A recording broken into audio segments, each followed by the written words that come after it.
actually. Before I do hand it over, I do want to say a couple words. And I told my kids tonight, actually, that this was going to be my last board meeting. And Avery, if you guys know Avery, she's prim and proper. And she was like, Dad, that's great. Now we can go to Justice and take me shopping after your board meeting. And I said, okay, I'll do that. And Bo, if you know Bo, he's just a little rambunctious guy. The first thing he does when he gets home is he strips down to his underwear and he goes and plays with his Legos. And that's the thing. And I said, yeah, Bo, I'll be home early tonight. And so I'm telling Bo, and he's standing there with his Power Rangers underwear on. And I said, yeah, I'll be home early tonight. And he goes, this is your last board meeting? No. And he's very animated. No more cookies. So I have the cookie ready. There's a whole bag full over there. Yeah. He's very upset about that situation. So I got his cookie, and he should be satisfied. But nonetheless, I do want to say thank you guys. This has been such a great experience that I've got to go through over these past few years, and I value our friendships the most. As I was thinking about this earlier, I'm not very good at this stuff. I tend to get a little bit more emotional than I'd like, especially as a 350-pound man. That's kind of weird. And Vicky, I want to thank you a lot too. You've helped me through so many different things, and you've just been amazing. So thank you to you. Joe, you've been awesome just to learn from. And I can't tell you how much I appreciate, your patience with me and, everything. So I really do appreciate that. Likewise. And then lastly, too, my fellow trustees, Jess, Carol, Brenda, Bob, Don, it has been just an absolute pleasure. Just being able to build relationships and call you guys my friends. And Wendy as well, and Janine I've known for a while too. But it has been, I just feel lucky, and I can't tell you how much of an honor it is to call you guys my friends and have gone through some really good times together. So thank you guys for putting up with me and being my friends. First of all. Well, and I'm wondering, Mr. Chairman, thank you for those remarks. Maybe if we could just go a little bit out of order before you vacate your seat for good and appoint a pro tem. Maybe it'd be okay if we took our opportunity to recognize you as an outgoing chairman, outgoing trustee as well now, and then we can go through the formality of appointing a chairman pro tem, if you're okay. So, and I know your fellow trustees likely have comments too, so I will do my best to be brief as much as I can. You may not remember, and folks around the room may not know, but we met early in my tenure here. It was one of the first things that I was really interested in when I started in 2012. This would have been January. And our admissions crew actually didn't live on campus. Brad was an admissions rep, I think right up till that spring, I think when you went to the department, or not too long after. Yeah, the following January, actually. So it'd been about a year with you. And so I was curious because people said our admissions staff weren't on campus. They worked from home for the most part and everything. And so I remember this was one of my first introduction to Wyoming, and certainly understanding the backstory. I heard about Brad and had a chance to meet him. And when I saw him, I was like, this guy's huge, right? And you get that physical intimidation. And one of the first things that I learned real quick, though, is that Brad, for as big and strong and manly as you are, really has a kind heart and a gentle soul, which made him a very good recruiter and somebody who could work with students who were at the campus real well. And so that was always great. And then I got to meet his little sister at the time, who was our student body president. And it took me a while to make the connection, but that was my first real point where I understood in Wyoming, there are a lot of connections you have to be aware of. And so while we lost Brad, from the college, really to come full circle, to go and commit himself to the Department of Education and do great work with Hathaway, and then to run for the Board of Trustees, come back and actually conclude his term as chairman, to me is something that's pretty special and pretty meaningful. And I think really epitomizes the deep personal commitments we have in Wyoming and the relationships we build. And so you've been a thoughtful, quiet, I think I've referred to you as the gentle giant, but you don't always have to speak. You listen well. And when you speak, everybody turns around and listens to you too. So I have a feeling your future will include other service and stay connected to the college. So there's lots of miles left in your bones, and so no doubt we'll see you back here. But I'd want to take the opportunity to say thank you for all you've done for the college as a volunteer and as a leader, and certainly as a former employee. We're going to miss you. Thank you. Yeah. I didn't know if other people wanted to say anything before. Mr. Chair, could we have the chairman pro tem appointed, and then we could go into the others making their comments as well? Works for me. Okay. So at this point, I will appoint Trustee Erickson as our chairman pro tem. You'll get to vote on that? Sure. That's only one cookie.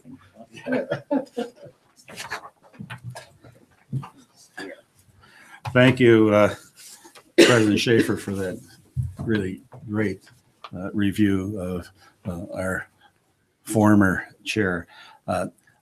Before the rest of you have an opportunity to make a comment, I'd like to make a comment or two as well. When I first met Trustee Barker, and he told me that he was involved. Please have a seat. Don't be afraid. I moved that seat up high for you. All right. Okay. When I first met Trustee Barker, and he told me that he's involved in a variety of contests for strength. And so, and he won a few. And I said, okay, he's got a new name. In my opinion, you're the Iron Man. Not only the Iron Man in what you've done there, but the steadfast work that you've done for this college over the years and your advocacy for this college. You've done a marvelous job. And, President Schaefer talked about some of those things that therefore you took some of the steam out of what I was going to say, but I'll just ditto a lot of what you had to say. What a tremendous future you have. You've demonstrated it here. You've demonstrated it at the state of Wyoming and the Hathaway program. And you know what? I believe you're going to be back. I believe that the LCCC is in your spirit, and you will be back. And I don't know if I'll be on the planet, but I'll be up there watching. And God bless you. Good luck to you. Appreciate it. We'll open it up to. We'll just start around on the corner and go right around here. And any comments that you all would like to make, please feel free to. Sure. Yeah. I'll start since I guess it's over here. I just want to say thank you to Brad, because when I first came on the board, he was my mentor. And he, explained quite a bit about how the board works, what happens. And we got a friendship going, and it was quite a lot of fun. Somebody to bounce ideas off of. We're all the same age group area, as opposed to everybody, not saying that's a bad thing. Can I move this chair up a little there? But you could relate with the same things as opposed to other views. But yeah, no, that was a good thing, and I'm gonna miss him. So that's it. Thanks.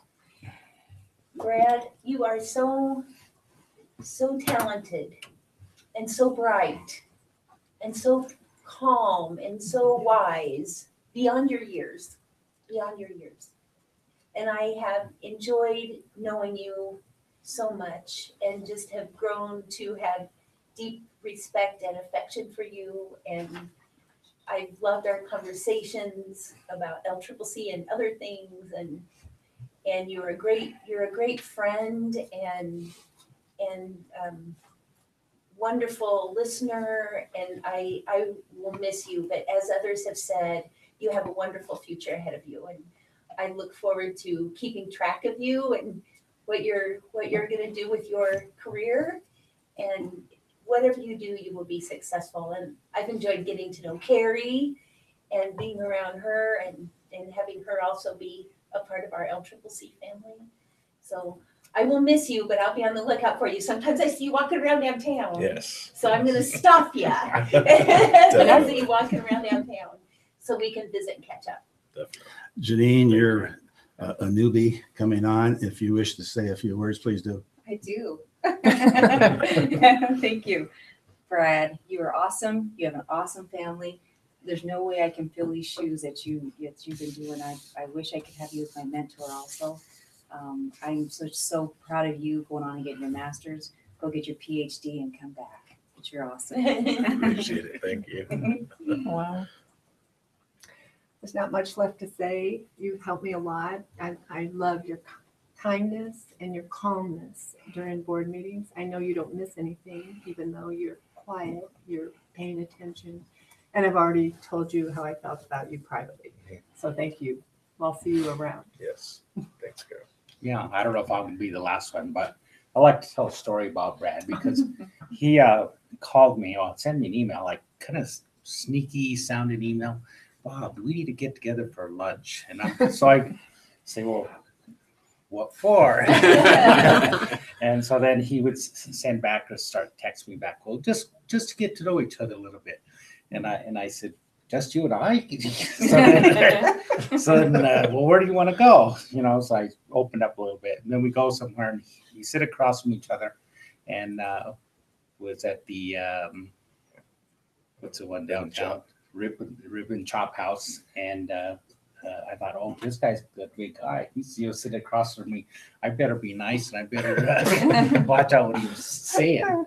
But I found out, like President Schaefer said, he's very gentle and quiet, very quiet and deep thinking. I could tell inside there. And I found about some of his hidden hobbies and the throwing things. I asked him, do you train for that? He says, no, I just go out and do it. so I like that about him, and I'm gonna miss you, Brad. Wish it was longer. Appreciate it. Trustee Salazar, you remind me of something that I like to convey to what I believe is going to be our new chairman. One of the things that Trustee Barker did that I think is an extraordinarily good move, and that is he met with each of us on an individual basis, and I think at least twice during your chairmanship. That was an excellent move forward. It got us, at least for me and you, it provided a bond.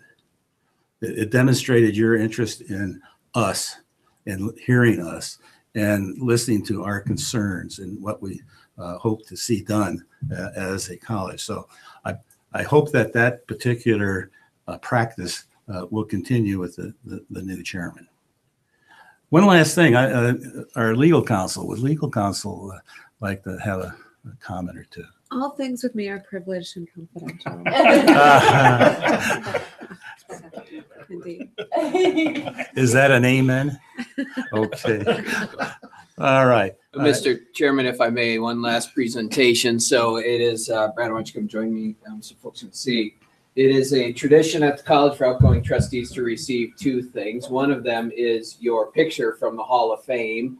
We have that. Vicky's going to help us actually get the ending date of your service term engraved on there. We'll get you that picture. And then the other, of course, is the Golden Eagle to recognize your contributions and commitments to the college and something to memorialize your time as a trustee here at LCCC. So congratulations and thanks for everything you did, Brad.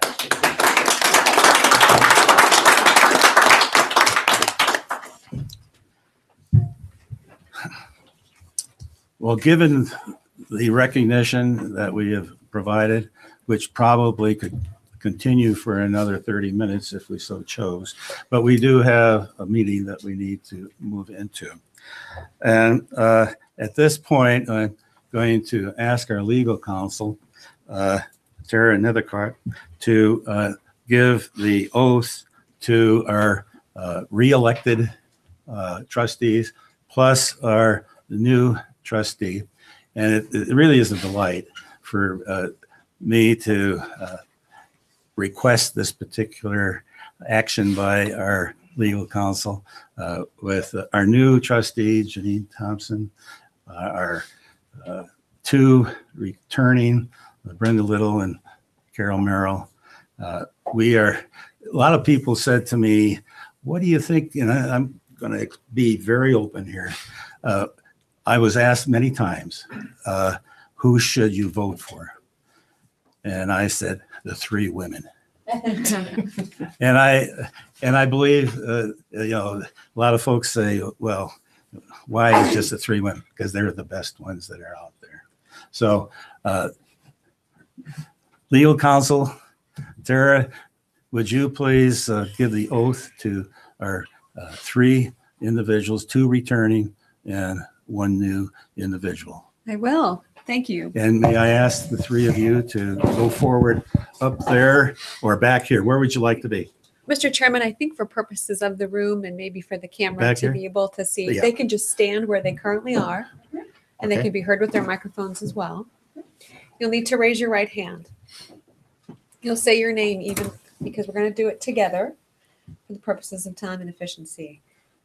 I I, Janine Carol Thompson, Brenda Little, do solemnly swear do solemnly swear that I will support the Constitution that I will support the Constitution and the laws of the United States, and the laws of the United States, the Constitution and the laws of the state of Wyoming, the Constitution and the laws of the state of Wyoming, and that I will faithfully, and that I will faithfully, honestly, honestly, and impartially and impartially discharge the duties of the trustee of the District Board of Trustees for Laramie County.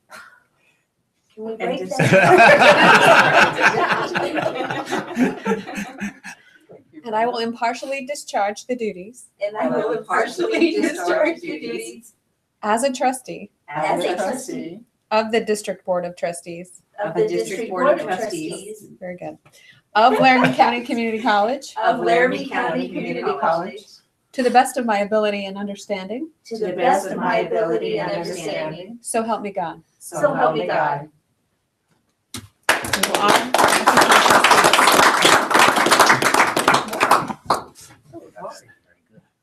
Well, again, welcome, Trustee Thompson. Thank you. We're delighted to have you join this group, and we're looking to the skills and the knowledge that you can bring to this board. Thank you. Our next task is to elect our new chairman. And Trustee Salazar is the chairman of our nominating committee. And Trustee Salazar, do you have a nominee? Yes, I do. It is Trustee Ketchum. Okay, and Trustee Ketchum, are you willing to take on this responsibility? Yes. Are there any other nominees? Any other nominees? Any other nominees? Given that, we'll close the nominations. All in favor, say aye. Aye. Opposed? Which is carried. Mr. Chairman, come forward.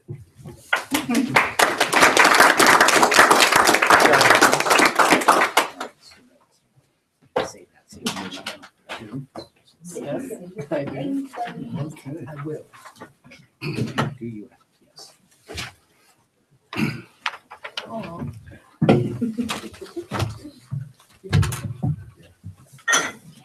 Right. Oh, thank you so much, board trustees. We have faith in you. Appreciate it. So I guess we have the election of the other offices. Let's see, how do we go with the election? Is it just through the committee as well. So, Yes. Bob, please. So would you like to do them one at a time or all together? One at a time, right? Or all together? Let's do one at a- One at a time. You want to do I one wanna at a do time? one at a- One at a That's time. fine. So the committee nominates for vice chair trustee Soto. And she has indicated through email that she is willing to serve. Okay. Any other nominations? Any other nominations? Any other nominations? All those in favor, please say aye. Aye. All those opposed? Eddie Soto is our new vice chairman. Trustee Salazar, if you could please tell us who we have for nominations on secretary. The nominee for the secretary is trustee Salazar. And yes, he will. There was more than just one on the committee, so that everybody understands. Yeah, the other person. So, are there any other nominations? Are there any other nominations? Are there any other nominations? All those in favor, say aye. Aye. Okay. Trustee Salazar, I guess Secretary Salazar, you're good to go. Now, let's see. Secretary Salazar, do we have any nominations for treasurer? Yes. Mr. Chair, the treasurer nomination is Don Erickson, trustee Erickson. Yes, I'll accept. Okay. Are there any other nominations? Are there any other nominations? Are there any other nominations? With that, all those in favor, please say aye. Aye. All those opposed? All right. Mr. Treasurer, I appreciate you serving for how many years is this now? I think this will be my third year. Third? Okay, awesome. Do a great job, so thank you. On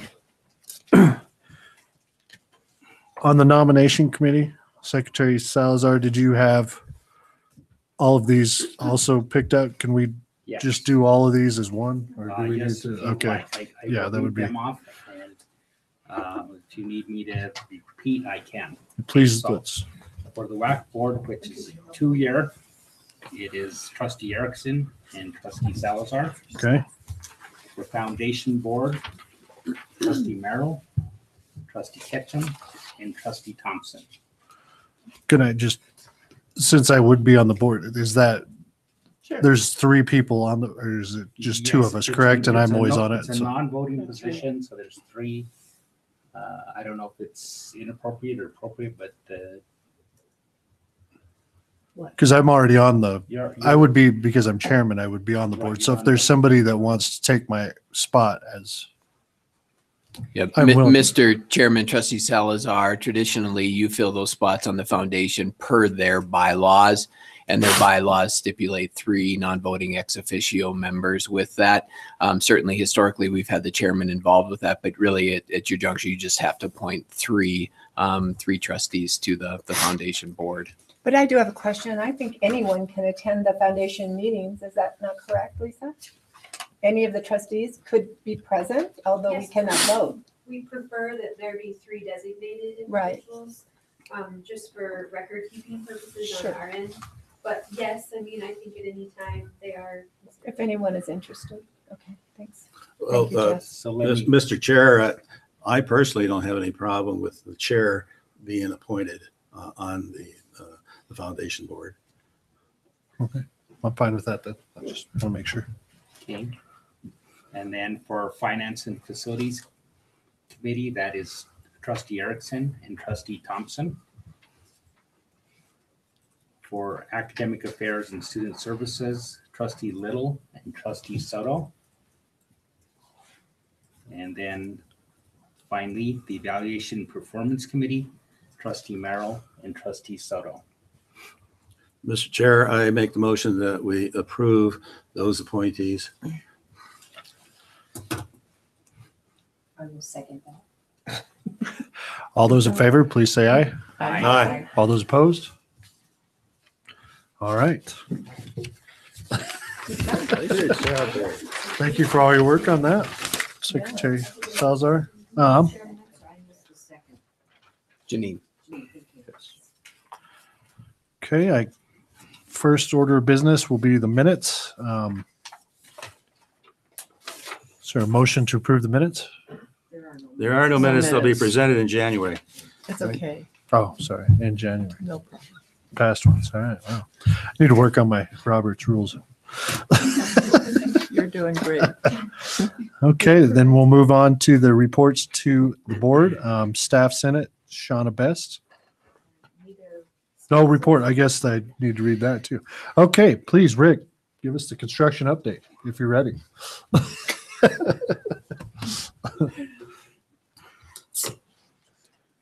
Good evening, Mr. Chairman, newly seated and members of the board. I'll touch on, we actually have 7 projects at play, and I think sometimes we lose count. And if you count Crossroads, which I'm still waiting for a piece of furniture, that would be 8. Rick, could you get your microphone up a little bit there? Yeah, thank you. Better? Yeah. Okay, thank you. Let me start with ACC classroom expansion.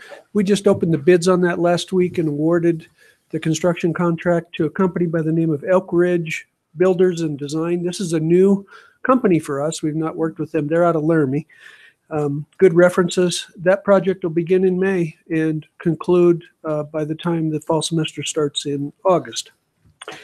Library, just to keep you up to date on how we're coming in on closure here. We're still in great shape with regard to budget. We're a little bit under at the moment.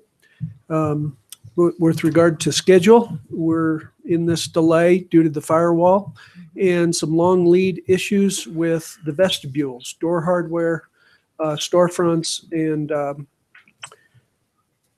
lighting.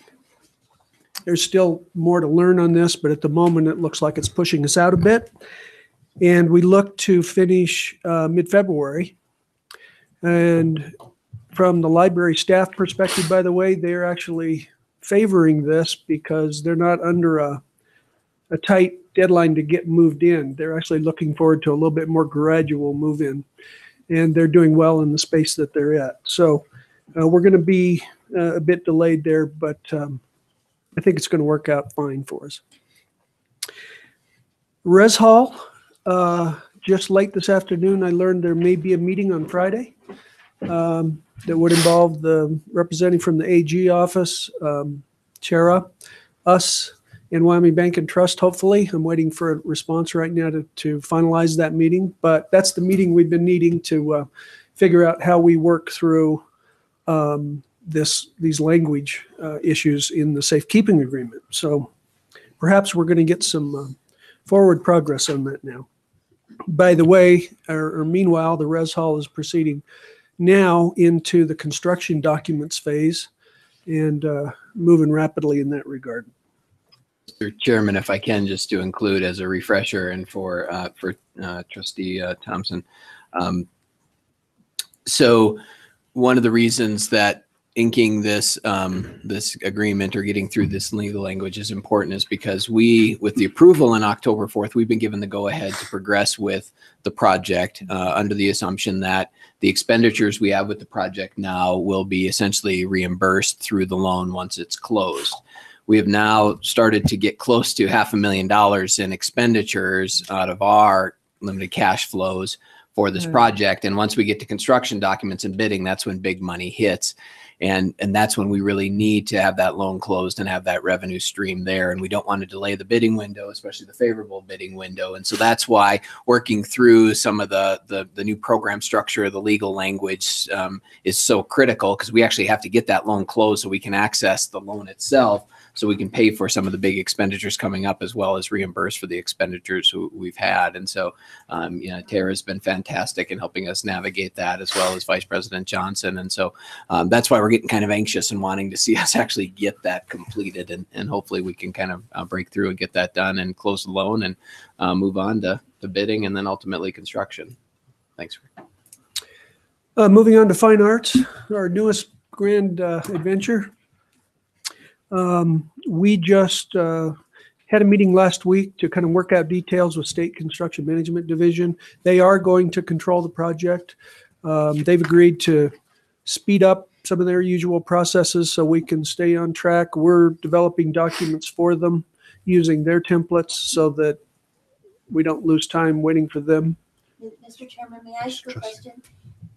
Rick, when you say they are controlling the project, is that the word you use? I believe it was, yes. But can you explain to me what that means when you say the state's controlling the project? Happy to. You can do it by way of comparison. Maybe it'll be simpler. The Res Hall project, the state is not involved in any oversight capacity. We issued the contracts for the contractor, for example. We issued the contract for the architect. On a week-by-week basis, we will be sitting at that owner's, architect, and contractor's table, leading decisions and so forth. When the state is controlling the project, which is the case with what's coming with the fine arts, they will issue the contracts for the contractor, for the architect. They will be at that table that I described in the Res Hall example, leading the discussion, helping arrive at critical decisions along the way. And so it's really who is the hiring entity for these parties. And that's probably the simplest way to illustrate the difference. Is that because of the state? Because the state put in $7 million to the project, is that why they have control of it?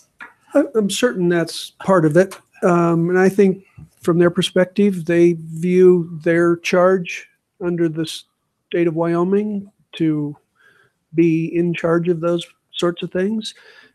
There's a little bit of an oddity here with the library. They have half the money in that project, albeit just 2.5 million, not 7. But they let us control it. And so we were looking for that same model for the fine arts. If we're controlling it, we can control the pace a little better, or should I say, keep the pace fast. We're a little more nimble, but that's not the way we're going to do fine art. So, but I think Dr. Schaefer got us off on a good footing last week with gaining their engagement to the issues. Because there's some significant issues. We don't want to open the fine arts in the middle of a semester. We need to open the fine arts at the start of a semester or at the end. And so, when you work backwards, you quickly realize that there's some very critical when we got to get going timeframes. And I would say now they're very up to speed on what those issues are. And so, got our fingers crossed that we can keep everything moving at the pace we need. Mr. Chair, if I may add a little bit, you may recall in our discussion for the construction of the Pathfinder and the Flex Tech building, and we learned for the first time that this was all going to be managed and controlled by the construction management people. That was kind of a difficult pill for us to accept, but we realized that's the way it has to be. So we have experience. We have experience, and incidentally, as I understand it, we have good experience with working with the construction management people in the past, and I'm hopeful that it'll continue to be that way in the future. Yeah, Mr. Chairman, Trustee Erickson, to that point. So we are an anxious partner in many ways and recognize that we are anxious in doing these things. We do have a very good working relationship and now have basically constructed successfully on time and on budget for the most part, almost $60 million worth of capital construction projects in partnership with them. The construction division, specifically after the merger, they're still trying to figure out capacity issues. And with big projects like the state prison and some of those things, they're really tapped. So what we're hoping is that the demonstrated history we have, the trust we have, the fact that we're utilizing similar processes, if not identical processes, will really help us continue that partnership and accelerate this. And that was really one of the foundational purposes of that meeting, was to assure them that we're here to take some of that load. We're here to do some of that work. And I think we're moving in that direction. Thank you. Those are all great comments. Thank you very much. You're welcome. So to that point, we just shipped off to them the draft of the MOU, which is required between us, and how we're going to do the financing the bridge financing we're going to get and how we're going to transfer it to them. So expecting a response from them on that anytime. Back to fine arts a bit more. You'll recall some discussion we've had in the past where we got to get going now, but we got to spend our money first, then we spend the state's money on the project. Our money is mill levy money. We don't get mill levy money until September of 2019. That's the first time we receive it. So we have a gap. So we need bridge financing. So 2 days ago, we got a RFP on the street to all the financial entities in Cheyenne. This includes credit unions, laying out our needs, asking for some creative thinking and some creative solutions. Those proposals will come back in on December 21st. Then on January 3rd, we'll evaluate them and make a decision. And then we can let State Construction Management Division know where we're getting the money and that we have the money and we're ready to meet our obligations under the MOU. So Trustee Erickson has agreed to serve on the evaluation group of all the RFP responses. We're still hoping to break ground in May. Could be June. We'll see how it goes. But so far it looks to be on track. Might mention a small project here that the F&F committee got some visibility on today, which is the business building. These concrete buildings require periodically a process called sack rubbing, where the concrete is treated to reduce alkalinity issues and then painted with a breathable paint, and that extends the life of the concrete.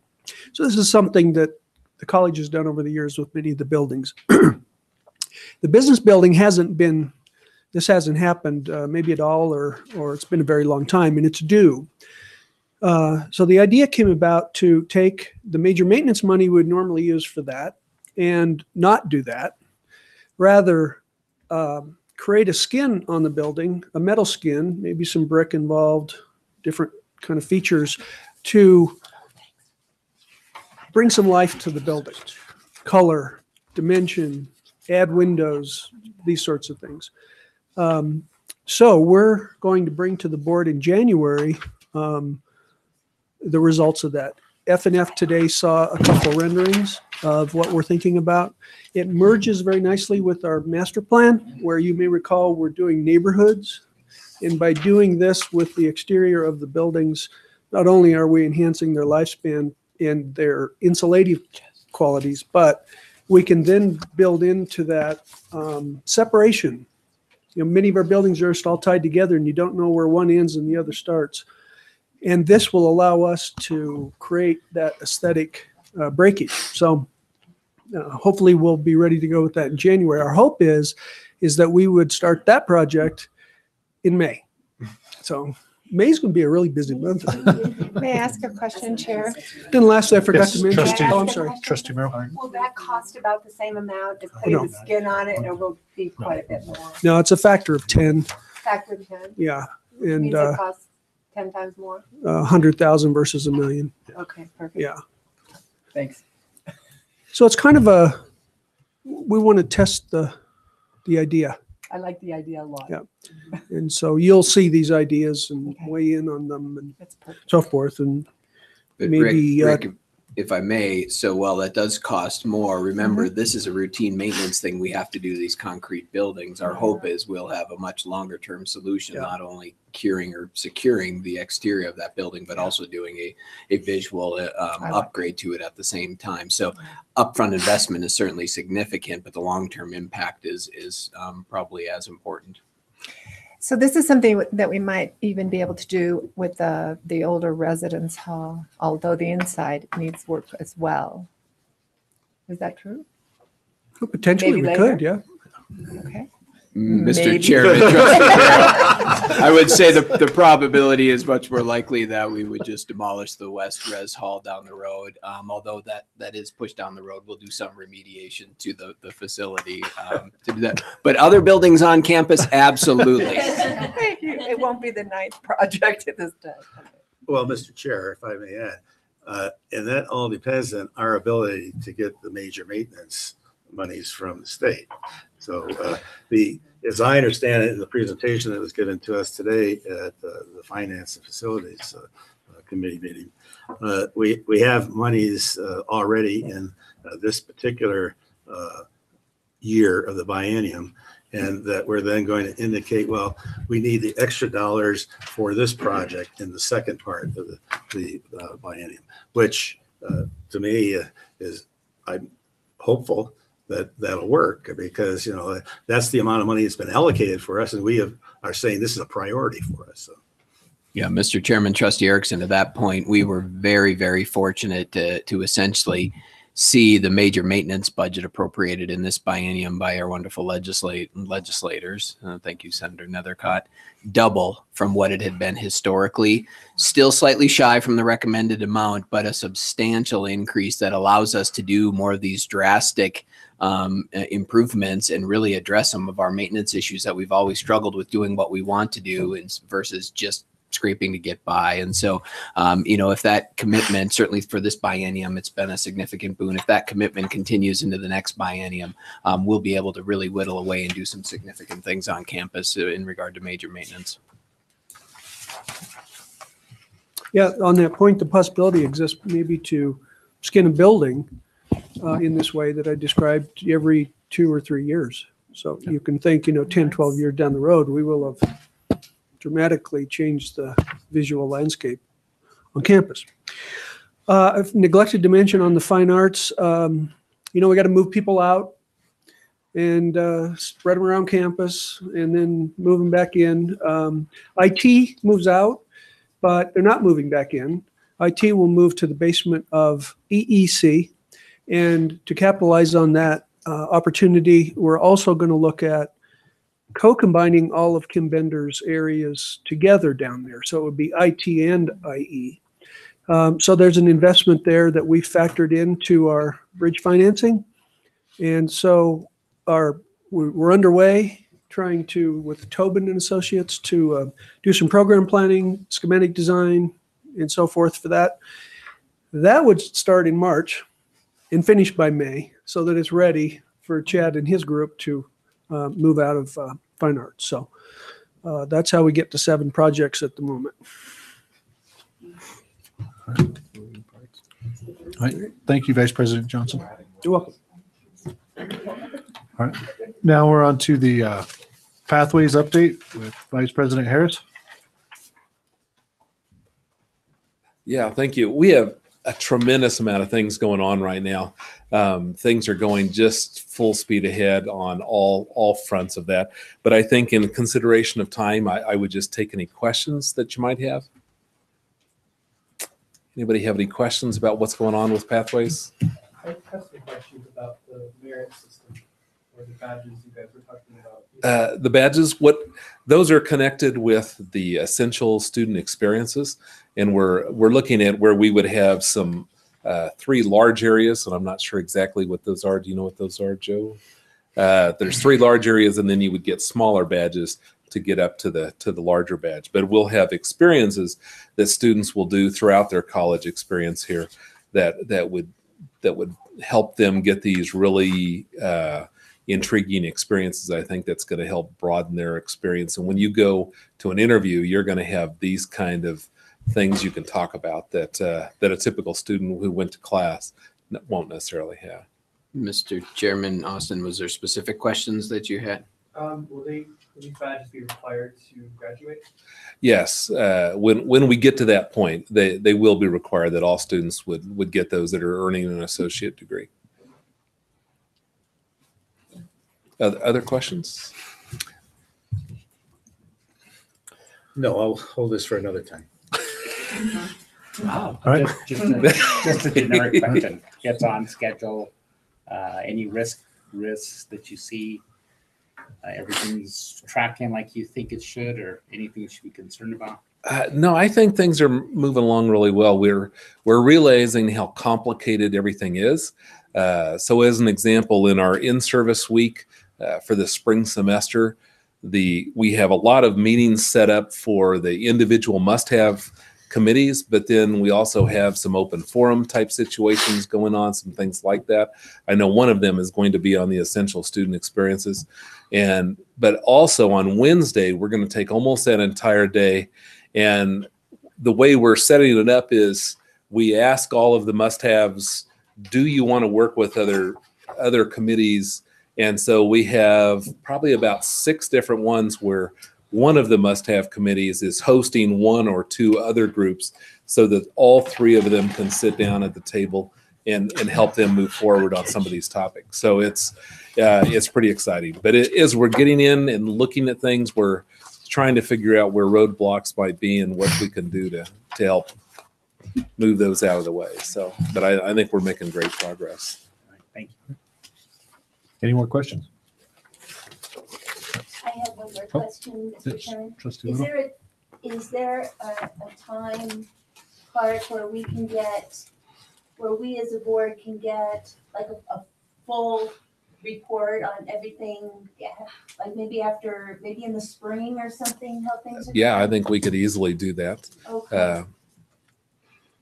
Okay. Mr. Chairman, Trustee Little. So as you know, Trustee Salazar is your liaison to the Pathways Project. So he has the joy or the penance of going through some of our meetings. But we do hold quarterly meetings with the larger steering committee.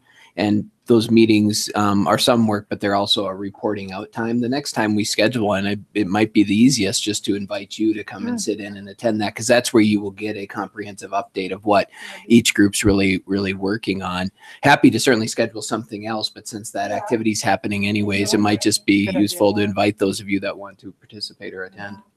And I would also suggest looking at the website, which has a lot of good information on where things are tracking. Okay. Probably you can search on that, find exactly what you're looking for, or just browse, and it'll really inform you. Probably more there than you might want to read at one time. So Yeah. Okay, that helps. Thanks a lot. I can't Yeah. speak for that.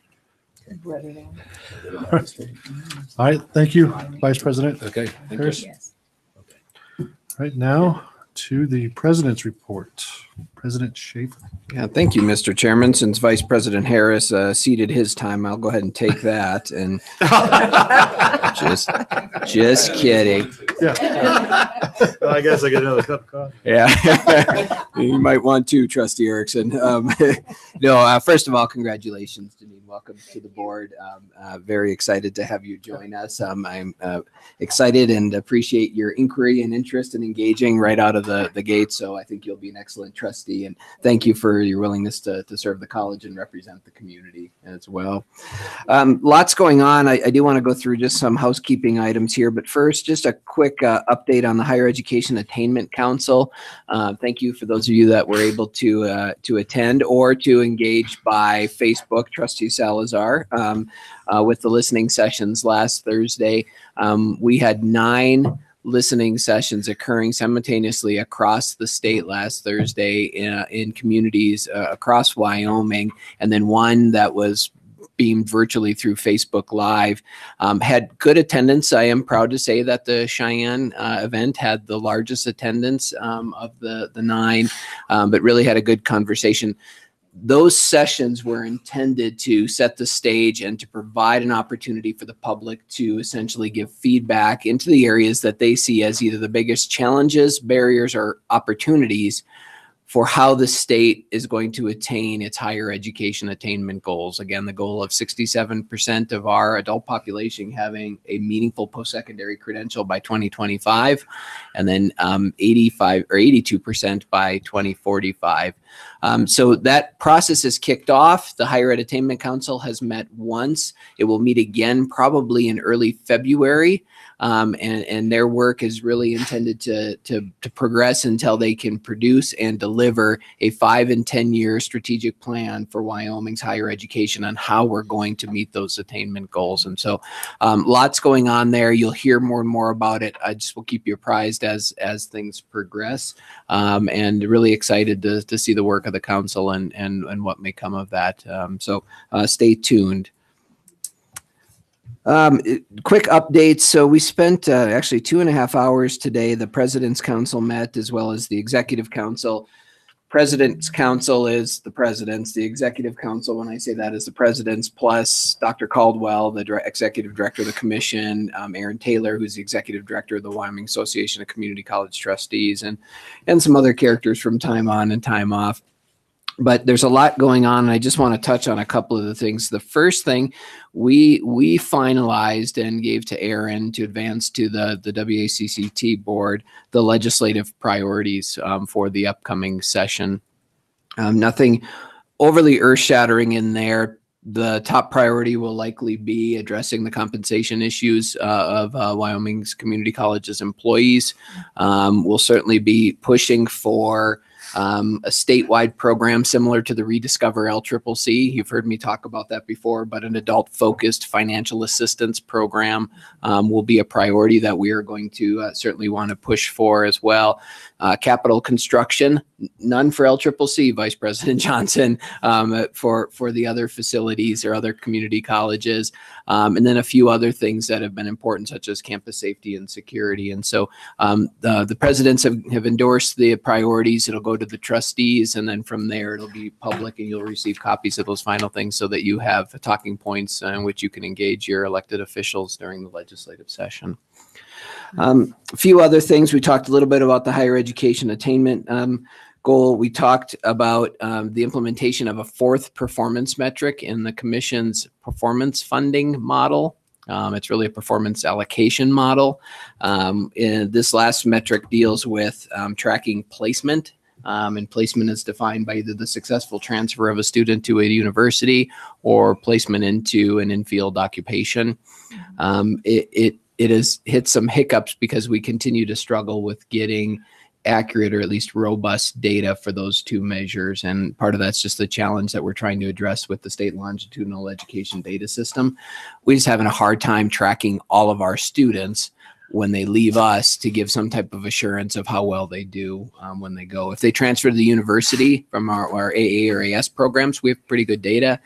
If they transfer to other universities and those universities don't participate in the National Student Clearinghouse, we don't really have a way of tracking them. And same thing with job placement. While we can do graduate surveys, most of you, I think, are aware, those surveys are incredibly skewed, low participation rate, and generally the people that respond are the ones that got a job and they're really happy about it, not necessarily the ones that haven't. And so we'll be working on that. At this point, we don't know if the commission will opt to implement that performance metric, but we'll see how that works. Just in general, overall, with the implementation of the performance funding, something I've been critical of. LCCC has actually performed well, and we've seen some money come our way as a result of the outcomes that we're producing, and so I think that's a good thing. Lots of other stuff that are going on. We're coordinating or trying to set up a statewide student success meeting with the group from the Community College Center for Student Engagement, one of our primary engagement surveys that we do with our students, and then working on some significant collective grant applications, Homeland Security, to address some of our safety issues. The other thing that I'll just put out there, I don't know where this will end. We've had a lot of conversation about future of Complete College Wyoming. And the way it looks is that we'll probably, I don't know if it emancipate or graduate or transform the Complete College Wyoming group that is seeing that it really needs to now have its focus morph into the Higher Education Attainment Council. And so those folks are really, discussing what's the future of Complete College Wyoming. And it may very well be that as they graduate, that effort now takes a larger stage with the Attainment Council. And so that's something that I know many of you will be interested in, and we'll continue to update you as that progresses. So lots going on there next week. Presidents will be in town for the Joint Appropriations Committee hearings, both on Thursday for the community college's budget, the commission's budget, and then on Friday for state-funded capital construction. Mr. Chairman, may I ask a question about that? Yes, Trustee Little. Joe, are those appropriation meetings, do you know if they're going to be streamed where we can listen to them? Trustee Little, as far as I understand, they'll be streamed. Okay. Are you you're not on appropriations, you're on judicial. Heavens no. Heavens. Yeah. So, but you think they'll be streamed? Okay. They have been in the past. Oh, then they will be. Okay. Yeah, Just the last year they were. That's when they first year they had them was last year. Okay. I mean, they're on there. You can listen to them, Right. but last year is the first year they had them actually televised. Yeah, and Mr. Chairman, Trustee Little, Thursday afternoon, I believe we start at 2:30. I think or the Community College Commission starts at 2:30, and then capital construction starts the following morning. And Trustee Little, there's a schedule out there Yep. on the website that shows the times for everybody. I want to make myself a note. Here's my pencil. Thank you. On your agenda, you'll see I have proposed dates for spring meetings, and nothing earth-shattering here. Every one of the meetings follows our traditional third Wednesday of the month. I do have one thing that I would appreciate your feedback on. Right now, I've proposed January 11th for your board retreat. That is a Friday. I just put it as a date there. If you wanted to keep a Wednesday night or something of that week, which would be the 9th, I believe. But I also have January 23rd on there for your normally scheduled board meeting. So I need to know, do you have the need and the interest in having both a retreat and a regularly scheduled board meeting? Based on some of the conversations on campus yesterday, you may have 2 or 3 business items that we'd like to bring to you. And so there could be justification for the meeting as well as a retreat, but you could also handle those business items at your retreat. And so I would appreciate, Mr. Chairman, just some feedback on that if you want us to try to schedule both or schedule it more into your retreat. The retreat would be fine. It's just this falls in the legislature, so I don't know if I could or could not be. It just depends on what they do. But if everybody else is okay, we could keep that there. I should be fine. It's the first week, so I don't think there would be. Mr. Chair, I am hearing that it sounds like we don't have that much business and that we can accomplish most everything on the 11th of January and not have this meeting on the 23rd, is what I heard Dr. Schaefer say. I didn't hear it, Mr. Chair. I didn't hear it that way. I heard that we're going to have business to take before us, and I would hope that we have a full amount of time to do our retreat, rather than and where we have open refreshment time and we're learning and not do any business. I'm sorry that I disagree with you on that one, but I would encourage us to continue the way we have it right now. I would agree with you, Mr. Treasurer. I did have one other item, though, that I would like to ask about if we're going to go ahead with the 23rd. Could we get graduation set? Because I think I need to plan that weekend in May. Graduation is set. Well, no, but I don't see it here and I don't know when it is. Thank you. And I was telling Janine that it's a very important weekend and that we need to save that. It is on your Google Calendar. Okay. I'll look at it. Oh, thank you. Saturday, the 11th, I believe. Thank you so much. Yeah. And it is a busy week without a doubt. It's very important. Thank you. So, Mr. Chairman, I'm hearing we'll hold the meeting on the 23rd and the retreat on the 11th. Yes.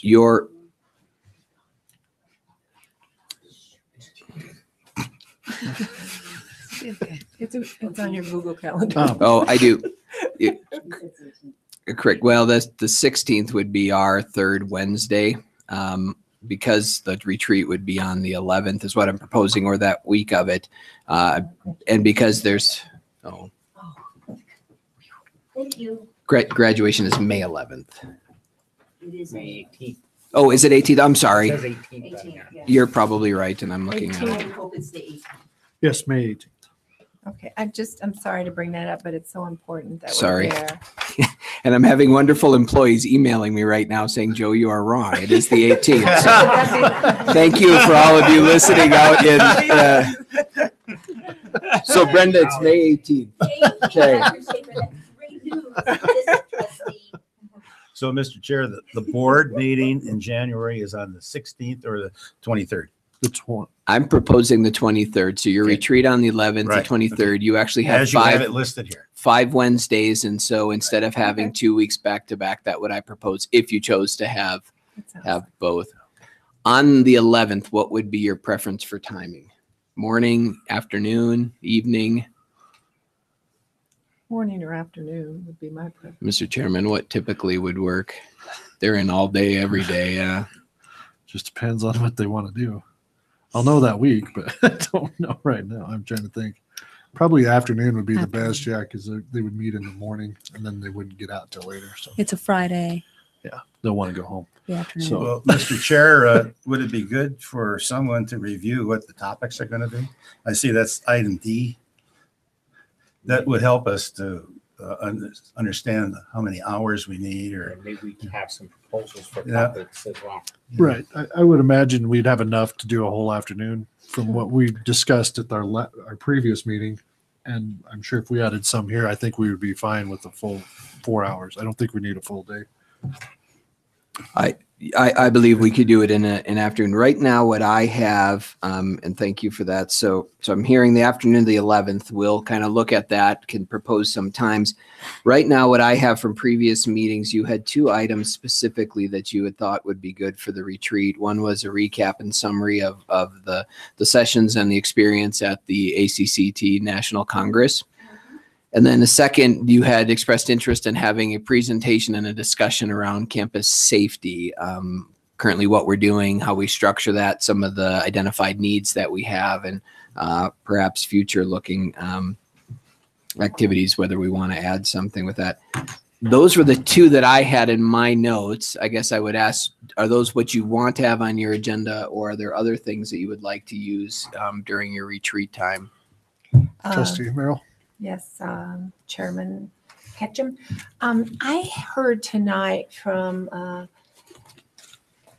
Susie Lemaster that sometimes the scholarship money is not used. I've heard it also from the health science students that when we want to give scholarships, there aren't many students that come forward to take those scholarships. And I'm thinking it's happening around the college. And I guess I'd like to talk about that and see if we can do a better job of awarding the money that we have for our students.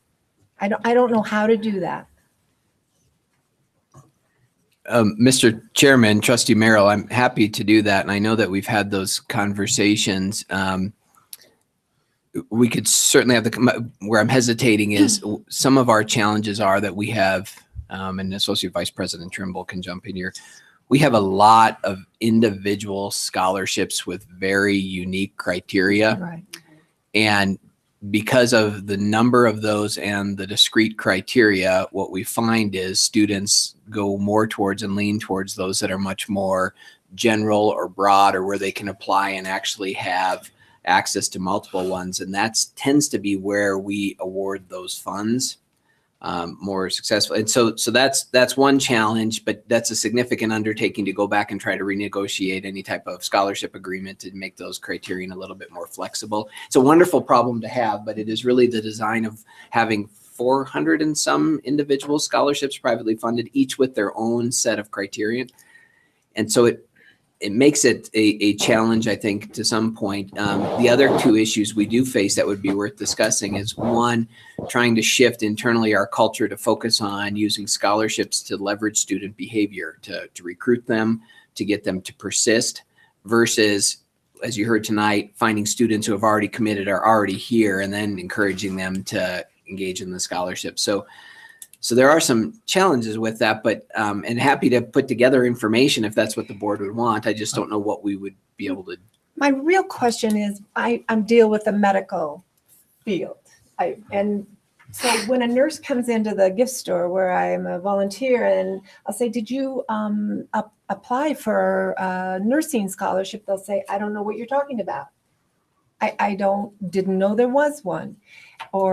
And that's what I think we can do a better job maybe of, and that would make me happy because we have money to give away, and the foundation at the hospital has money to give away. And I would like to see, I know it's not our fault. I think sometimes the students need some guidance to know how to apply for those scholarships. But I think with what I understood when we had our orientation portion on this, the advisors sit down and they brought their FAFSA numbers from like 0 to almost 90%. I mean, we were number 1 in the country, weren't we? Or somewhere in there, number 10 or something from whatever point. So, Sure. so if the advisors are doing that, then they're obviously telling these students that there's other scholarships available, in my opinion. What you're saying is they're not listening, maybe the students. I would say that would be a portion, because I mean, the numbers don't lie. When we had that, I mean, that was a huge amount. I remember that because it was such a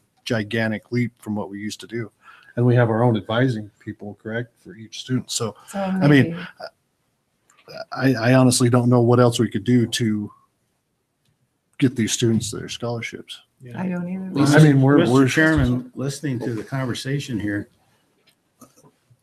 it appears like I'm not aware of what the criteria are for the various types of scholarships. They're on the website. Sorry. Okay, I haven't looked at it. Right. I'm just saying, but But, they're crazy. It would appear to me that it would be useful to have some more understanding of how the scholarship program works here at the college. Yeah, I could do a self-study at the get on the internet and so forth and so on.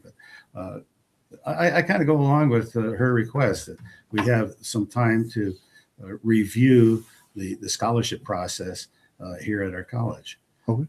I don't know how much time that would require, but I think it would be very informative. Vice President Trimble. Mr. Chairman, Trustee Merrill. So the exciting part is there are over 400 scholarships. Those are just the foundation's privately funded scholarships. There's also institutional aid that I think probably also needs to be taken into consideration. I don't know exactly what the split is between those, the percentages awarded from each category. When we, in the fall, invited our students to participate in the scholarship luncheon, at that time, they had awarded over 90% of the scholarships to students. So I think it would be, I mean, we can run the numbers and we can let you know where the gaps are as well on the foundation side, if that's something that you're interested in having that information. The Scholarships and Financial Aid Office is really working hard to educate the students. That's something that they're really working on. Part of the process, and one thing that Dr. Schaefer mentioned, is each of these scholarships, or the majority of them, have very specific criteria. So the more specific your criteria, the harder it can be to award. And so we really try to work with the donors. I mean, it's hard to fix things that have happened in the past, but moving forward, you know, if you're so super specific that you're only awarding to students from a specific high school, or you're only awarding to a male student that's between this age, that's specifically majoring in this program, your candidate pool is not necessarily as large as those scholarships that are set up really to say, I want it to benefit an ag student from Wyoming. Like those kinds of scholarships are far easier for us to award, and for scholarships and financial aid to award. The more narrow and more specific individuals get when they establish their criteria for those scholarships, sometimes applies limitations. And it's not that we don't want to award them, it's just simply that we don't have individuals that line up specifically with that criteria. So those are some things that I think are important to take into consideration when we do run into those situations, and when we are able to connect with donors. We are more than happy to walk them through and say, you know, can we review the criteria? Can we open it up a little bit more so that more students, and you have a broader candidate pool? The other piece of that is, one of the great advantages the LCCC is you can go online and you can fill out one application that qualifies you for all foundation or donor funded scholarships, which is really, really beneficial. I remember going to college and you had an application for every single one. But it's getting students to make that transition to actually go in and fill out that application. And scholarships and financial aid and recruiters are working really hard to get students to do that as part of filling out their FAFSA, that they just do that. We've also redesigned the website recently so that both of those items are at the very top of the scholarships and financial aid website. If a student, and this is where things also get a little more complicated, if a student applies, it gives them a list of all the scholarships that they are eligible for. And then it will also tell them if they are required to complete an additional application.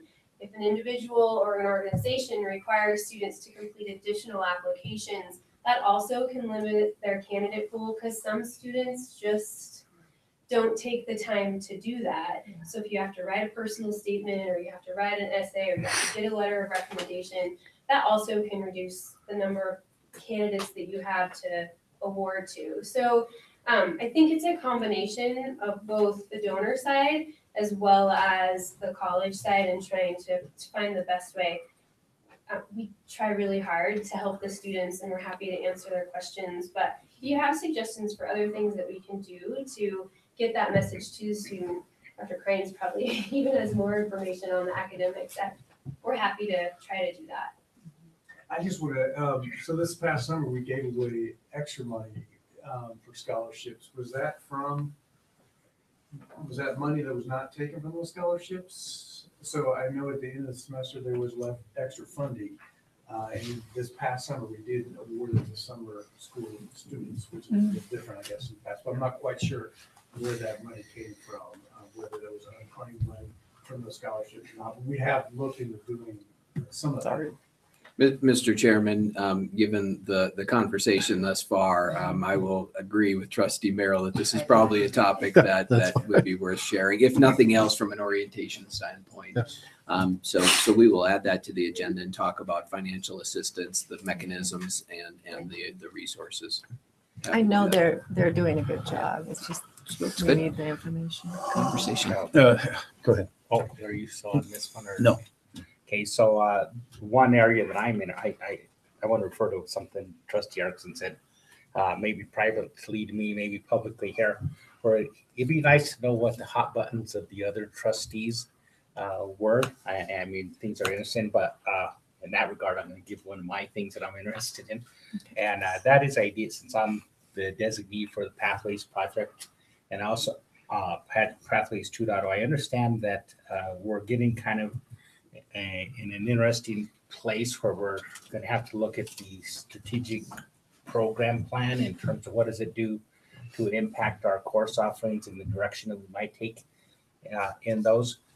And because of that, there's potential that things may have to be discontinued.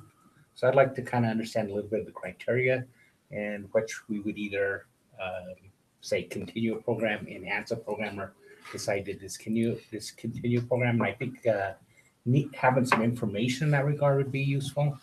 So I don't know if that would come from IR in terms of course completions, transfers, those kinds of things. I don't know what the criteria might be.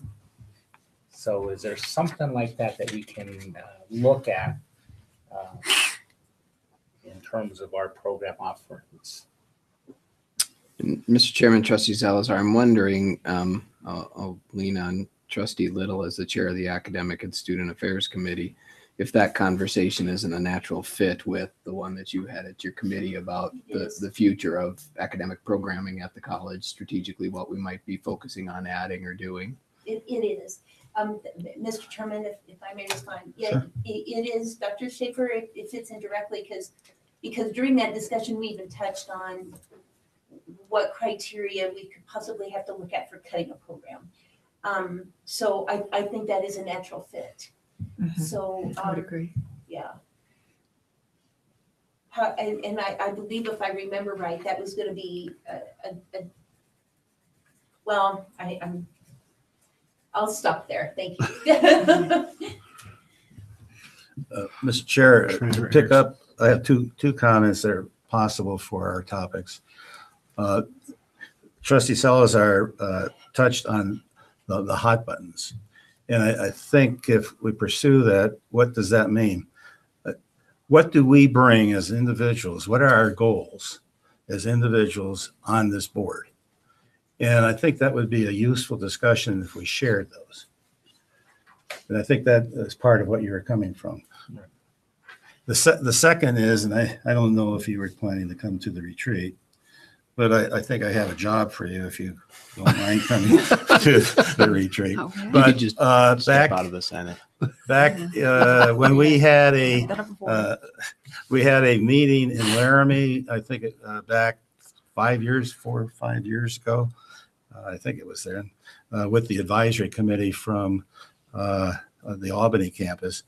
I believe you gave a presentation on the statutory responsibilities of the trustees and our responsibilities.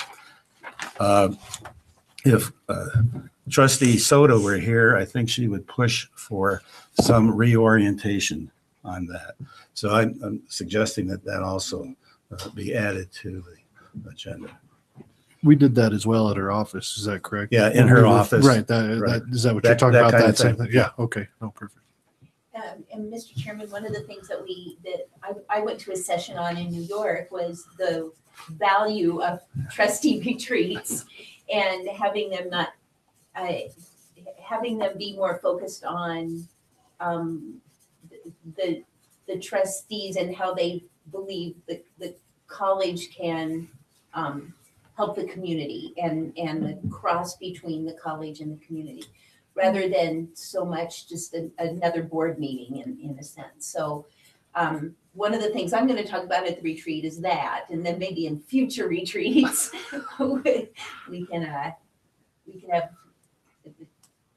we can implement that knowledge. But this retreat is sounding like an all-day retreat to me, rather than a 4-hour retreat. Mr. Chairman, one thing I would suggest, and I was probably remiss in saying it, so as we've done in the past, one of the things that we'll do for Trustee Thompson is to set up orientation sessions. And so the meeting I think you're referring to was part of the process in which we actually let you as new trustees, or encourage you as new trustees, to go meet with each of the vice presidents in their areas to see what they do and understand and learn what they do, to meet with legal counsel to actually understand responsibilities of that. And I'm happy to try to arrange those types of things again. And so the conversation you may be after, Trustee Erickson or Trustee Soto, we could probably arrange. It might be more flexible for your legal counsel as session starts to have a time for you to sit down and talk specifically about that. And then we'll coordinate times for you and any of the other trustees that want to go meet with Vice President Harris and the academic leadership team, Vice President Hay and the student services leadership team, just so you can become oriented to what they do and what are they working on. And so all trustees would be welcome. Yes. Is that what I heard you say? Yes, Mr. Chairman, Trustee Mayor, I'm just thinking Yeah. we'll have to notice those, so that'll be interesting. But yes, I mean, it sounds like in the past, those of you that have kind of piggybacked onto those have really appreciated the opportunity to go and get a refresher. Would be good. I would appreciate that, Mr. Chair, through you. That would be wonderful. Given, Mr. Chair, given that comment, I would then remove that particular topic from the retreat. Yeah, we'll handle it this way. Okay. Yeah, I think we can rearrange some of these to put them in the orientation portion and then in the retreat. I think we have enough information to do. Mr. Chairman, if I may just give myself more work for the 11th in the event. I almost got myself out there for a minute. It was discussed at our last meeting, Executive Director Mays and myself doing a presentation on Trustee Ketchum's desire to move a policy forward regarding residency requirements for certain employees. And so we could be prepared to provide kind of a talking discussion or pros and con conversation about that on the 11th if you want to, or we can wait to do that at a board meeting, whatever your preference is, but that's an option for you to consider as well. Can we put it on the 11th? And if time, Sure. I mean, hopefully it would be, but because you're going to be there. So if you're Yeah. there, I would hope Mr. we Chair, get that. that seems to be a business item to me. And I would suggest that we have it at a regular board meeting. Okay. And I see one head nodding. Yeah. Yeah, I agree with that. Can we vote at it at that point if it's done, or do you No. wait until the February meeting? We would still need to draft and craft Draft, a okay. policy. you could give direction for us to continue moving in that direction with more guidance as to what the policy should look like. And Mr. Chair, wouldn't that need to be vetted through the college system? Yes, Oh, it would, but in order for something to be vetted, we have to have a starting place. Okay. Right, since this originates from the trustees, more specific guidance with a consensus from the trustees about what the policy should look like. And the only way you can do that is if you're truly informed on the topic and understand the pros and cons associated with it. Sure. No, that's And so the purpose of the meeting would simply be informational in order for you to provide more strategic direction for what those policy requirements would be. And then that policy could get drafted and then move through the college council and the policy Sure. system that we have in place. So it goes through the normal process and procedures as far as that goes. But it starts with us since the concept originated with you. okay. 23rd is fine if that works for. Okay. Thank you. Then you don't have to come. 23rd. Okay, so Mr. Chairman, in summary, we do a quick recap, discussion on items from the ACCT Congress. You're still interested in the campus safety presentation and discussion? Just kind of nodding straw poll here. Presentation and discussion about the scholarship processes, availabilities, and how that works, more of an orientation. A conversation about program prioritization and new programs. And I'll give that some thought, Trustee Salazar, and may bounce it off of you folks. An opportunity for hot buttons or for the trustees to sort of talk about if they were king or queen for the day, what they would want to accomplish. I'm kind of hearing. So yeah, that's a 4 or 5 hour agenda to get through those things right there. So what I'll maybe do, if you're okay with it, is try to start it with a working lunch where we can have the warm up conversation about the Congress, ACCT, and then we'll go into the work and try to get you out of here before 5 on a Friday, if that works. Trustee Erickson, on the scholarship thing, it is really, I was just pointing, if you go in there, just kind of read some of them, because some of them are really interesting. Like, you have to be a family member or so, just so you can I'll see take a look some of at it. Yeah. Pretty. Okay, Mr. Chairman. So if you have any other comments or questions, it sounds like those spring dates work for you. We'll ink those, but I would encourage you just send Vicky or I a note if there's something specific with those. But they do follow our traditional third Wednesday for the most part once we start in February. Quickly, and you don't have to decide this today, but as you know, I will be ramping up the search for the Vice President of Student Services. Vice President Hay will retire in June, and so I need to start that process over the course of the spring. Historically, the trustees have had an individual on those screening committees. I think that's been a nice thing to have the trustee involvement. Currently, Mr. Chairman serves as the trustee representative on the Vice President of Administration and Finance search. And so I would ask you 2 questions. 1, do you have interest in having a trustee on that committee? And then 2, it would be helpful for me to know which one you would want to be on the committee. And so you don't have to decide that now, but I don't know if you want to reach out to the trustees, see who has interest, and then make a selection. That might be helpful. Okay. Mr. Chair, in response to his first question, yes, I think it's very important for a trustee to be on the search committee. And no, I'm not searching to be on the committee. But I do think it'd be good to have a trustee on there. And I would very much like to be on that search committee. Can we pick the person now, or do we have to? I mean, I'm do you want to be on it as well? I don't know if you want more than one, but I'd be interested. Why don't the 2 of you sit down and figure it out? Yeah. Or Mr. Chairman, I would, well, certainly want that. The one thing that I'm always cognizant of, and is not overpowering or getting an influence on a college proceeding because of the presence of trustees, and nothing about personally. It's just you carry with you a station that other folks react to. So again, what I probably encourage is if somebody has interest, let the chairman know. And Sure. then Mr. Chairman, if you want to work with me to see. Yeah, no, that's fine. Yeah. And Mr. Chairman, Trustee Soto may have an interest in that as well. Right. No, and I'll reach out to everybody and we can. Then do we have to vote on these dates? You don't need to. We'll build out the calendar. Then you'll take them as you've done in the past. Well, Mr. Chair, I'm very pleased that you came up with this consistency, because over the last 6 months, we've been all over the place. Yeah, we have. And I'd like to believe that's not because of my interest in chasing brown furry animals all over the mountains. Fall has been busy. Yeah, I don't doubt that. The last thing, it's not on your agenda, but just for your awareness, Governor Meade has released his supplemental budget earlier this week. Of course, we'll see what Governor-elect Gordon will do and receive, and then certainly what the Joint Appropriations Committee does. But you've had a chance at least to hear about it or read about it, and I'd be happy to answer any questions. I don't need to go into detail, though. Any questions? All right. We will move into the approval items. Wayne Herr with McGee, Hearn and Pies. Where'd you go? Oh, there you are. He's still Are you awake? Short version, because the Finance and Facilities Commission got the long version.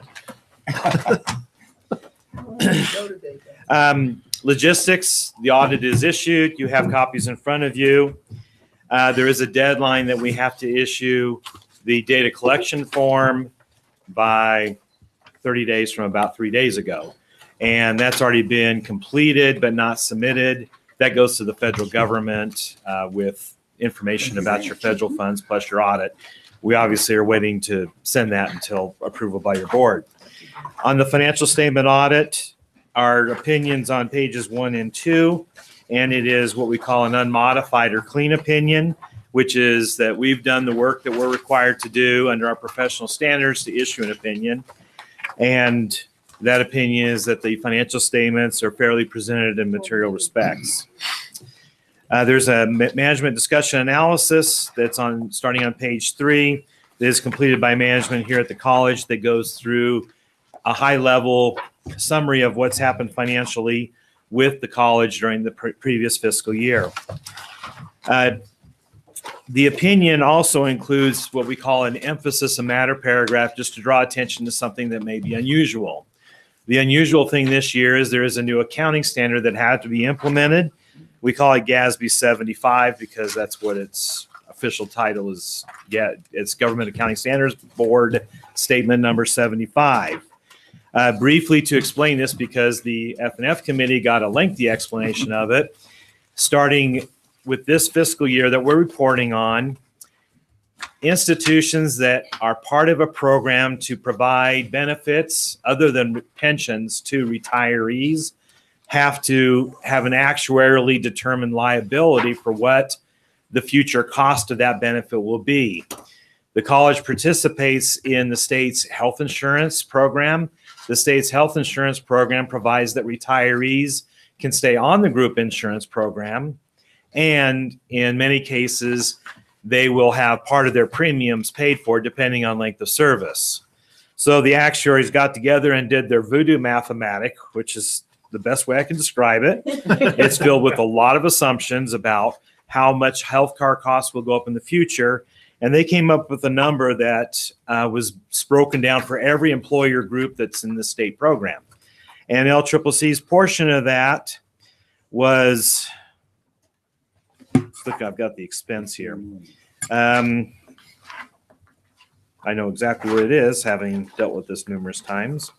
Your share was $15,753,633.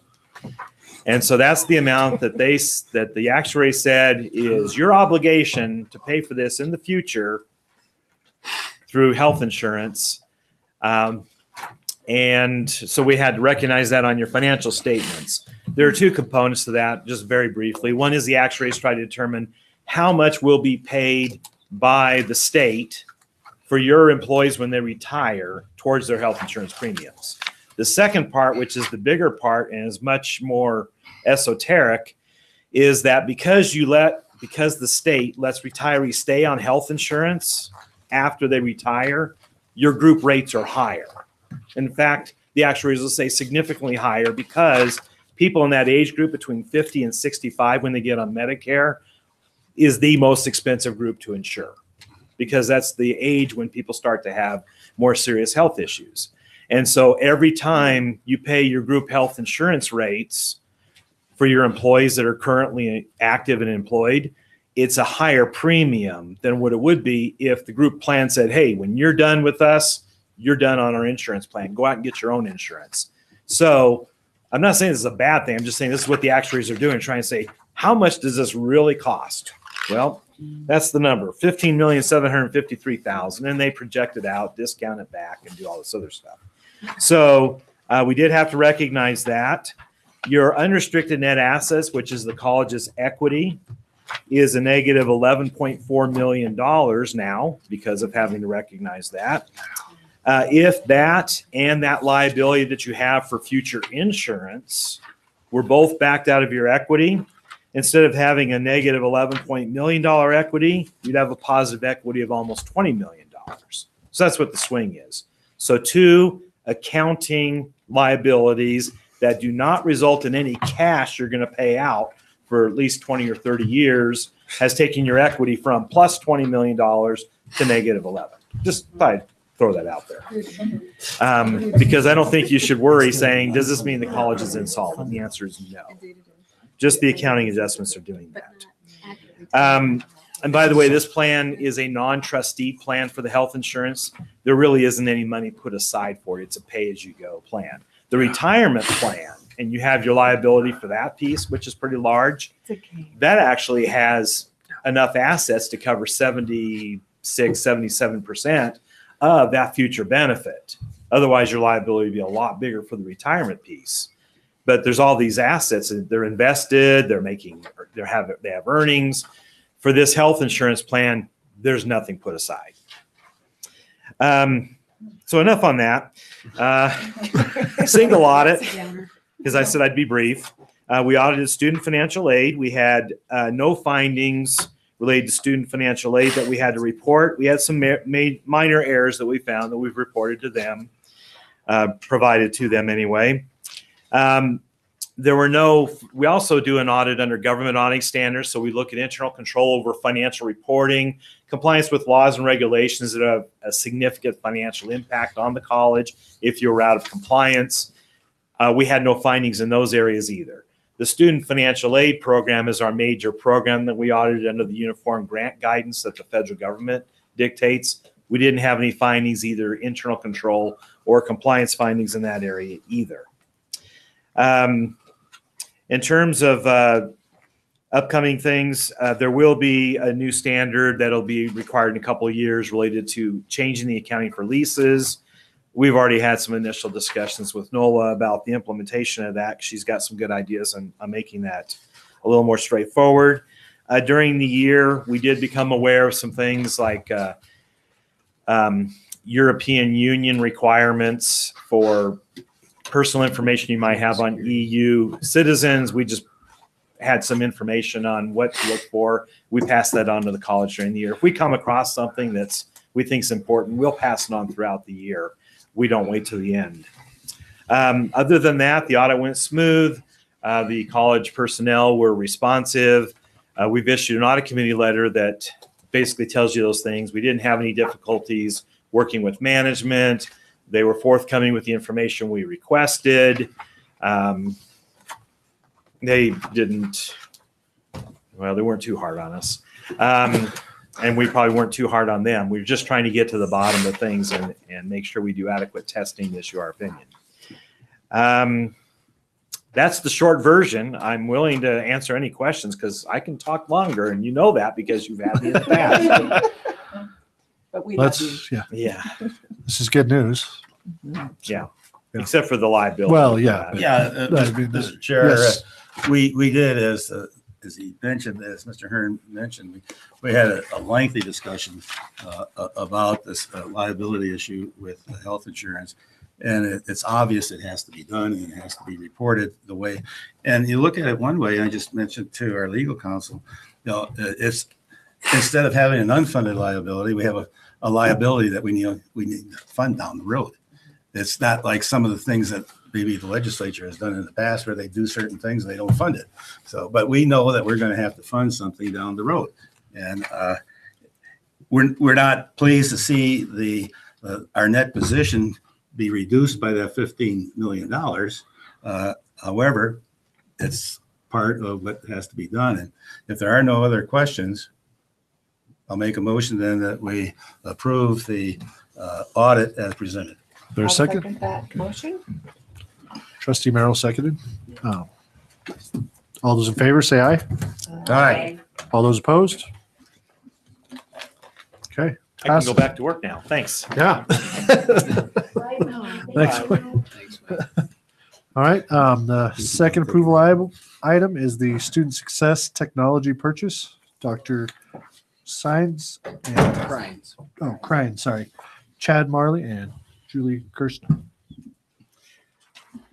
Mr. Chairman, trustees, thank you for having us tonight. Since this is technology that affects my area the most, I get to be the one to present tonight, although we do have Chad and Julie here to answer questions for everything tonight. So this has been a long time coming, and not just tonight. This has been in the works. Didn't catch that. Gotta wake this up real quick. It's hello. Fell asleep. 2 hours. Sleeping over there. Okay. It is not waking up. All right, I'm just going to go off the PowerPoint tonight in the sake of trying to fight through technology. I'm just going to go. You have the handout with this, Chad. If you want to wake it up, we can do that.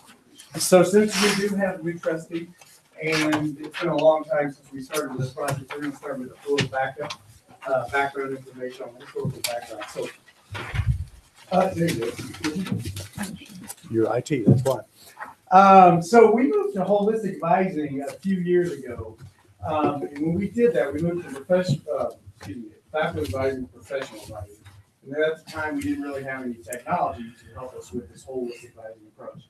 Nor was there really vendors out there who was providing technology for that. So since the few years we started this program, we began to really identify what we need with technology and the gaps with our tools that we have. And so when they hired me about 15 months ago, one of my main charges was to find this technology, help implement it, and close these gaps with there. So for about a year now, we have been looking at different vendors around the country. We have invited several of them on campus or have seen them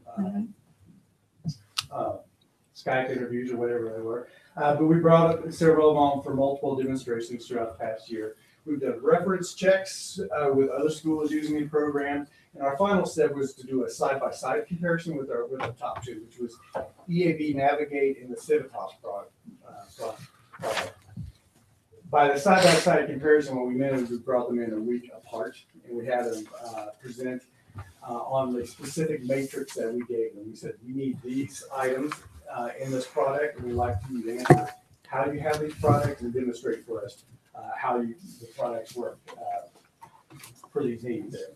And then we come to the business case that the recommendation that you have there with the materials there. Working. All right, so the driving force behind this, the driving motivation here is our obligation, our duty to provide the best services we can to our students. We're committed to excellent education, but we also want to be committed to excellent service to our students. And to do so, we need to have these tools to meet our student needs, but also the student success initiatives we've got going on, and the Guided Pathways initiatives, as well as Endow with that. Part of what we're doing with the Guided Pathways is we're looking at more of a team approach with advising, which means we want to have all the different resources on campus involved with advising and helping students in any way we can. So we need technology that combines all that. So our current state, now this is both a positive and a negative slide, so it looks negative, I'll take it positive. If you haven't read it yet, I'm going to go ahead and tell you the brief price. We recommend EAB Navigate. I do that so I can answer the points here. So like I said, we're missing some of these tools that we need here. Right now, we have no single dashboard to advise our students. There are multiple screens, there are multiple software, so when an advisor sits down with the students, they're clicking through several different windows to actually get the information they need. The Navigate system brings it into a dashboard system. We'll have to reach out to our colleague system a little bit and get into that somewhat. But it does bring it into one location. We have no case management system right now. We've told our advisors they're responsible for approximately 350 students, but we don't have a tool for them to do that. So our advisors right now are using Excel sheets that they're manually updating each week. They can't track very well who they've emailed and who's responding to emails with that. This system has a case management system where an advisor will be able to sort through their students. They'll be able to do things like show me all my rediscovery LCCC students, show me the ones who have already enrolled for the next semester, and the ones who haven't, I can send out an email to or a text to. It'll track the responses. It'll track the ones who can be taken off that list. And so you see things like that. We can do the student athletes like that. We could do different majors like that and break it down. They're managing it much better. Robust reporting system within that case management piece as well. We don't have the ability to share information with faculty or other people on campus right now. Our advisors are taking notes in 2 different locations. If it's something that they want to, it's more private or sensitive information they don't want a bunch of people see, they keep it in one place. If it's a broader comment in there, they keep it in another location. And everybody can see that, including the students and all that. With this software, we'll be able to have one location for notes. We'll be able to mark whether it's a private notes, whether it goes to certain people, whether it's broad, just a broad note for anybody to read like that. So we can share that information a lot easier. If you think of a medical staff that can share information and notes a little bit better, it's kind of that concept where a faculty can see the note from the advisor. We can make sure we've got the same story on the same page with everybody there. Financial aid can see it as well. We don't have an early warning system, and by that, we're looking at the tool that our advisors faculty can, when they see a concern with a student, they can notify an advisor or someone else on campus. So if a student stops attending class or has some strange behavior in class or grades take a sudden dip or something like that, they can notify the team of advisors or the team responsible for working with that student. So that brings that back in here. We currently have no scheduling system for our students. So if a student goes online and does orientation, and if it's a night, they can't make an appointment with an advisor. They've got to wait till the next day, either walk in or call in to get an appointment. I think we're missing some students in that or dropping through that, but the ability for any students anywhere to make an appointment wherever they are. And we'll get that. That'll also give us tools to do tracking and reporting for our advising appointments and help me better manage the advising office because we can see how many appointments we're getting, how many are attending, how long they're taking, things like that. We have career exploration tools right now, but we don't have it on the front end when students are coming into through the school. So what this does is provide an exploration tool, kind of confirms maybe a major they're talking about, a career they're talking about, or helps them explore different options they do that. So it's not fully robust as you would get in a full career service office, but it is an introduction piece that goes with that. And lastly is we have no predictive analytics right now. What this will do, this will identify students coming in who give us, have traits of students who aren't likely to succeed in school. So each student's going to have a rating to say the probabilities of being successful here. And then using the case management system, we can sort through. But that's included, as I understand. It's included. So it brings that in there. That's 5 years down the road. It just keeps going up.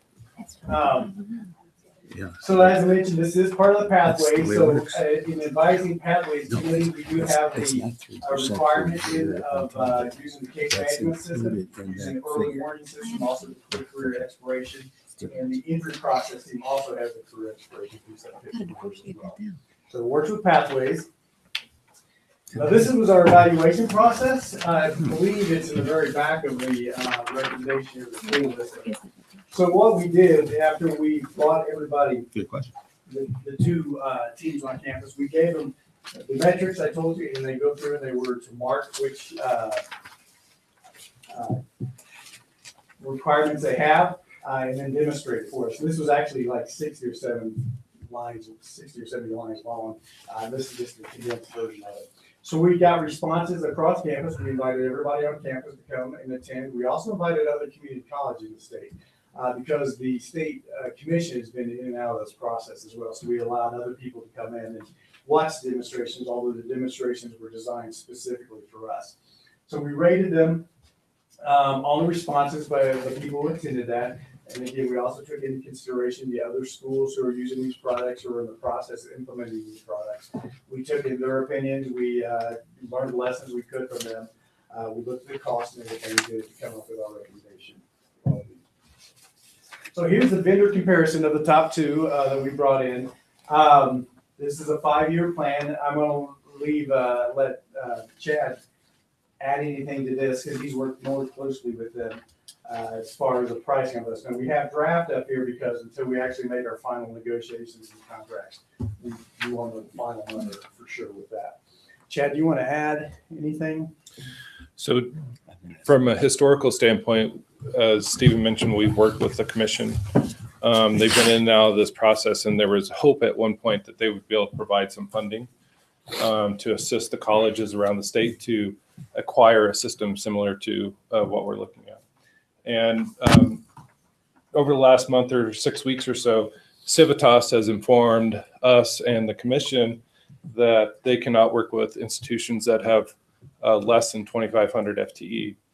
And so really for the state, that eliminated them from having the ability to purchase Civitas for all the colleges.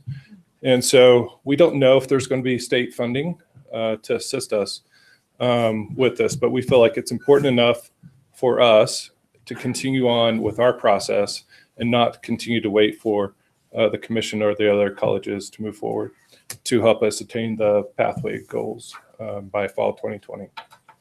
Yeah. And just a side note, we've looked at other products as well that came in not near as expensive as EAB, that did not provide near the functionality as EAB does. It's you get more you pay more with that. So go ahead. Mr. Chairman, may I ask a question? Chad, when you just said about the commission, a great thing to have would be if all of the community colleges use the same system, but right now the commission isn't talking about that, but you're moving ahead. Is there, what I foresee is that there's a possibility that if this works really well for LCCC, that may be a step closer then to the commission saying, gosh, this works so well for LCCC, maybe we should look at it statewide. Would you think that that's true? That's definitely a possibility. Okay. And it's not done or dead at the commission. It's just that they're moving at a little slower pace with the announcement from Civitas that they would not support colleges under 2,500 FTE. I see. And so really it eliminated 4 institutions. And so they would have to make a commitment to the EAB and provide that to everybody. And so if they did do that down the road, then they would be able to provide some of that funding to us, and we would still benefit from it down the road. And Mr. Chairman, Trustee Little, if I could jump in there. So one of the challenges, two challenges with sort of the state process and waiting for them for funding. One, they're funding right now. So a system like this is an enterprise, really student case management system. And it does 2 things, sort of the front end side that Dr. Kreins is really interested in, which is how do advisors work with faculty and with students from a case management. On the backside then are the predictive analytics. So how do we use student behavioral data to help create pathways and create interventions that we know will help students? So we actually use the data to predict the things that we need to intervene with or what students may or may not be able to do. The commission's money is pretty much tied up in the predictive analytics piece, not in the case management piece. And that's been one of the challenges. They have to spend the money on that side of it, which brings me to the second challenge. We're interested certainly in both, but what we want to do is find a better way to more proactively work with our students on the front end. That technology, and in fact, this technology survives or dies based on how well the institution's underlying processes are really defined. In fact, we have one campus in the state that actually just moved away from EAB Navigate. They said because of the expense, but in many ways it's because of the lack of maturity in these underlying processes. So the likelihood that you would be able to take this technology and make a universal enterprise implementation in the state is pretty slim because we all have different underlying processes And those are at very different stages of maturity. In fact, we still got to work a little bit of work to do with ours with that. But I think we're in a much better place to be able to really engage EAB, hold them accountable for what they need to do, and really layer the technology on top of sound processes. And what we found in the past is when we try to just apply technology to an environment where it's not really well defined or structured, things fail. And so that's why this level of analysis is so important, and what we're doing with Pathways is so important. But it makes a statewide implementation more of a challenge, I think. So I'm not holding my breath that we'll receive state funding for this. This is something we probably need to do on our own dime. Okay, that helps me a lot. Dr. Schaefer, thank you. Yeah, that helps a lot. Treasurer Erickson. Yeah, Mr. Chair, I'm sorry. You've had a couple of F&F meetings with us, and you've gone through this very thoroughly. But I kind of missed the asterisk that you have on the EAB, where you have the include 7,500 annually for EAB travel and expenses and 3% escalation, and that's included. That 3%, that's 3% on the 7,500 per year? No, the 3% is on the annual maintenance expense. So if you subtract out the 7,500, so in fiscal year 2020, the annual cost for the maintenance of the software EAB is 131,000. So the 3% is only on the 131,000. The 7,500 is continual for every year of the contract. Okay, thank you for that clarification. In addition to that, the travel and expenses, all that, it's 7,500. That's also a quality of service that they provide. They'll come out as much as we need them and work with us as much as we need during that time. So we're not generally billed. It is a flat rate that speaking of. So we do get the benefit of their services coming out. We need them to work with that as well. So can I ask one question? Who is the help desk then? Is it EAB or is it internal? No, that's again another benefit of going with this larger company is that it's there and they house. This is more your area, but they house that up there, and so we're not having the staffing here to maintain and build it. Well, that Yes, this is a software as a service, so it's in the cloud, right? And so they provide the infrastructure and they support the technology and stuff. So it will not be on our campus. One of the great things about EAB compared to Civitas and some of the others is that they actually provide us with programming assistance to help us extract our data out of Colleague. Many of you know that we do not have a programmer on staff here at LCCC within IT. And so that is something we have to contract out every time that we need assistance in that manner with any of our programming needs. So part of the cost, there is no additional cost for that, is to engage in their services for them to help us extract the data and align our business processes with the software. And so what Dr. Schaefer was alluding to is that we still have some stuff that we need to finalize and get up to documented on our side, but we've done a lot of that already as well. And as far as the other institution in Wyoming, I know that in talking to their CIO, they were handed the software with zero input. And so it was just handed to them to implement. And one of the great things that we've done is included so many people across campus to have input and engage in this process. And so I think it's going to help us with the implementation. Okay, cool. At this juncture, would you like a motion to approve? Yes. I make the motion that the Board of Trustees authorizes the president to expend funds for the purchase of the Student Success Technology Platform, specifically EAB Navigate solution, with the funding source coming from the student technology fees. Is there a second? Second. Any discussion? Yes. Treasurer Erickson. Thank you for that motion. The F&F had a discussion about the impact on the student technology fees. And we as a committee requested that we receive a report of what is going to be done differently with the student, the technology fees. Obviously, something's not going to be given monies. So what are we cutting back? And so we would like to have a report back, and I'm not sure exactly when, but on a periodic basis as to the impact of basically shifting technology fees to this particular project and what is not being funded currently. And so I think that's a caveat that came up, and it was also identified in the presentation of the case statement that was given to us. That would be through the internet,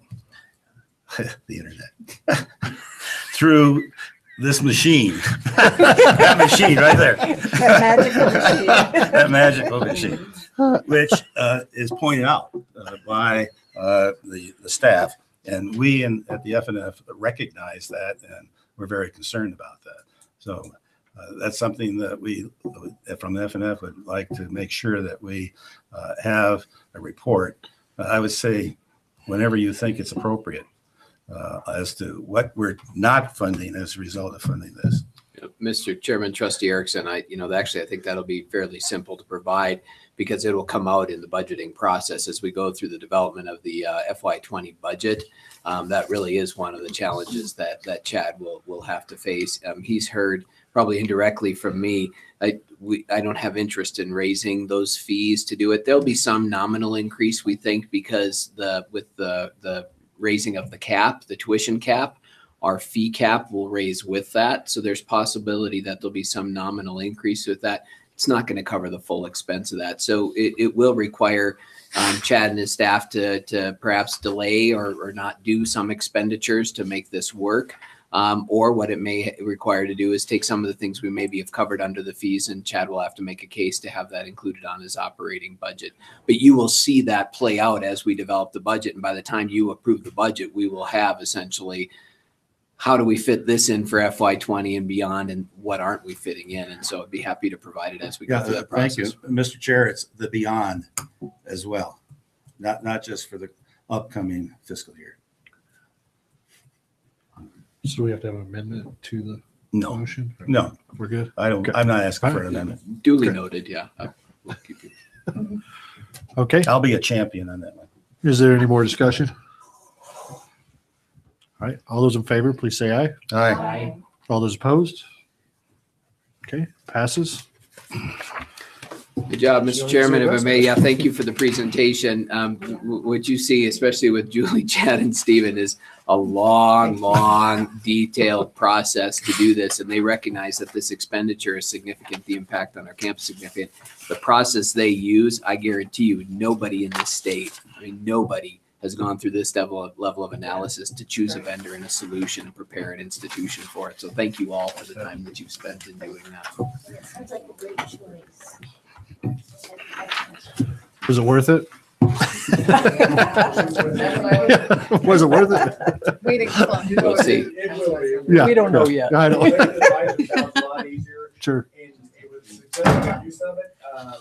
We should see a return, an increase in retention numbers. So we should also help funding when we start increasing the numbers.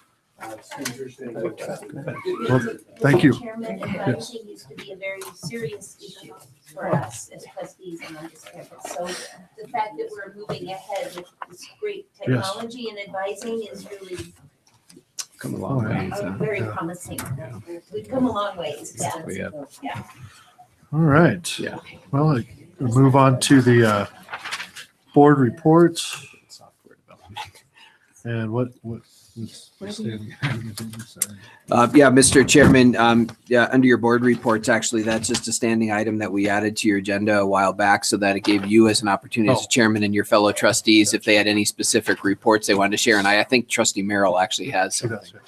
I thank you very much, President Schaefer and Chairman Ketchum. I'll get this. Good night, guys. That was great. Julie. I just had a few quick things. One is that I am attending the girls' basketball games, and one of the parents thanked me personally and those who attend the basketball games for our presence there, and that the team actually notices how many of us come and how many of the staff come. They're really pleased with the turnout. So just wanted to note that here and to encourage anyone who would like to attend. It's great fun. So, and I believe Vicki got his schedules tonight. I found them here, and I know it's probably somewhere else. Somewhere, Vicki. So the second thing that I would, I'm kind of a nag about this, but we have a trustee scholarship here, and I encourage everyone to please either donate to their own scholarships, which many of us have, and Chairman Ketchum is a new member here with the trustee, a trust himself, Yes. a scholarship. I'm very proud of you.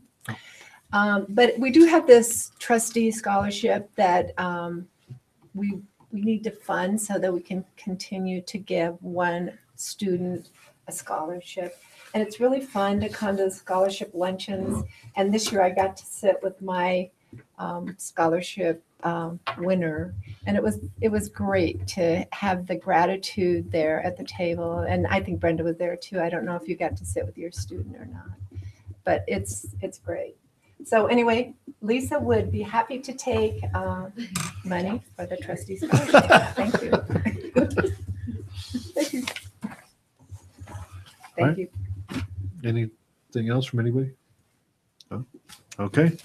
We'll move on to the finance and facilities committee. Well, Mr. Chair, I really have very little to say. Would you believe that? We've had great presentations by Rick and by Chad and Stephen about the items that we covered, such as the building forward, the student engagement software, and the review of the redoing of the business building and the like. There is one area that we recommended to the staff, that on the procurement and contracting report, that we, when they have a new item that comes on in each of the description areas, that they put a date so that we know when it came on. And that was particularly a request that I had, because I found it difficult to remember what was there and what was not there. And given that, we reviewed the financial statements. They're through October 31. Hopefully next month we're going to catch up and we'll be through December 31 rather than being a month behind. Given that, I make a motion that we approve the financial statements and the procurement and contracting report for October 31. Is there a second? I'll second that motion. Trustee Merrill seconded. All those in favor, please say aye. Aye. All those opposed? Okay, it passes. I guess on this one, maybe Trustee Thompson, if the time doesn't work for you, that the meetings are scheduled, I don't know. Yeah, we schedule on the second, normally on the second Wednesday of the month. However, we're going to do it on the third Wednesday in January. So the next meeting is going to be on the 18th. Is that right? Yes. Right. The reason we're doing that is because the second Wednesday happens to be, I guess, the inauguration of the governor. 16th. 16th. The sixth. What is the correct date? Is that the governor? The third. It's on the 8th. The Wednesday would be. Party's on the You're 7th. probably right. I'm sorry. My handwriting's And do you know where it is? We'll tell you. 16th. It's the 16th. Okay. January 16th. I stand corrected. The 16th. And the time? And it's at 11 o'clock. And if that doesn't it's- work, I think you could move it or no, or. Well, You wanna we're very keep- flexible. Yeah. But we if you try need to it- stay on the second. Second, yeah. But if you Second need the Wednesday, time excuse me. change, if that's, I think I'll put my schedule by here. okay, okay. Thanks right. for bringing that up. Yeah, oh, not a problem.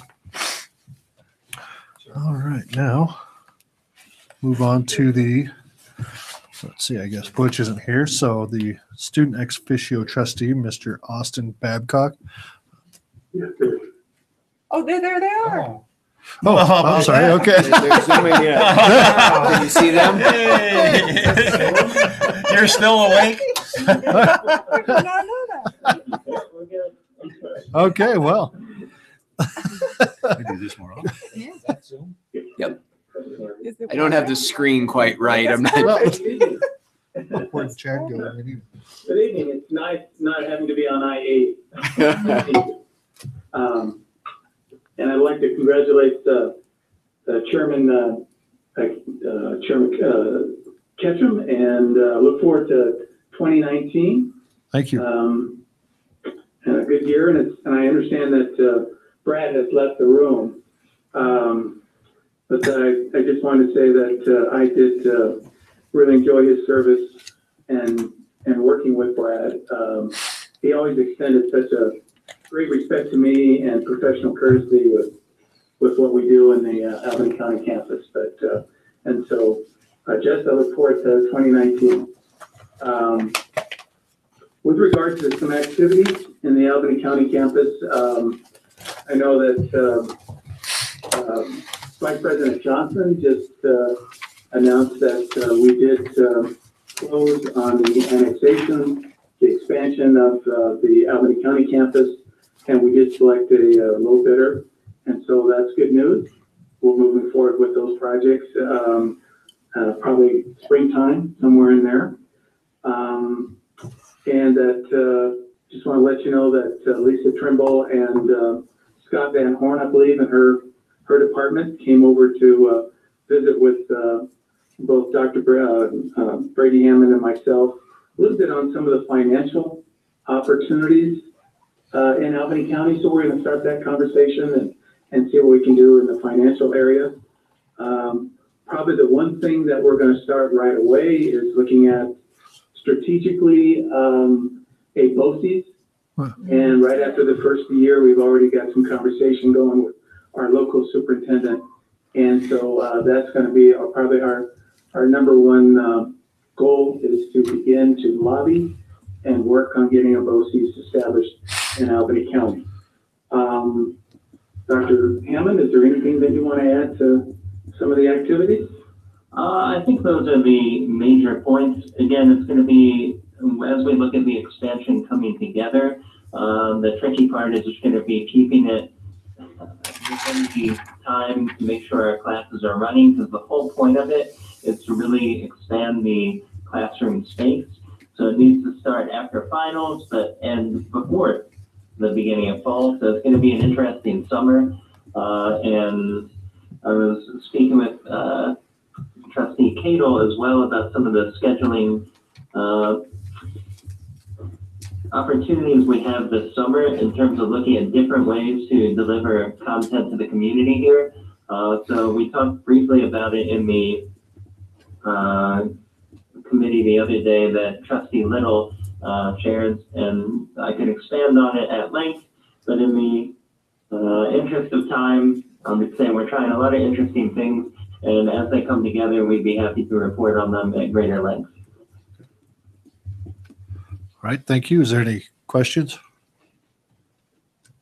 All right, well, I guess you don't have to drive home other than your house, but. They don't have a cookie though. No cookies. Are we establishing a precedent?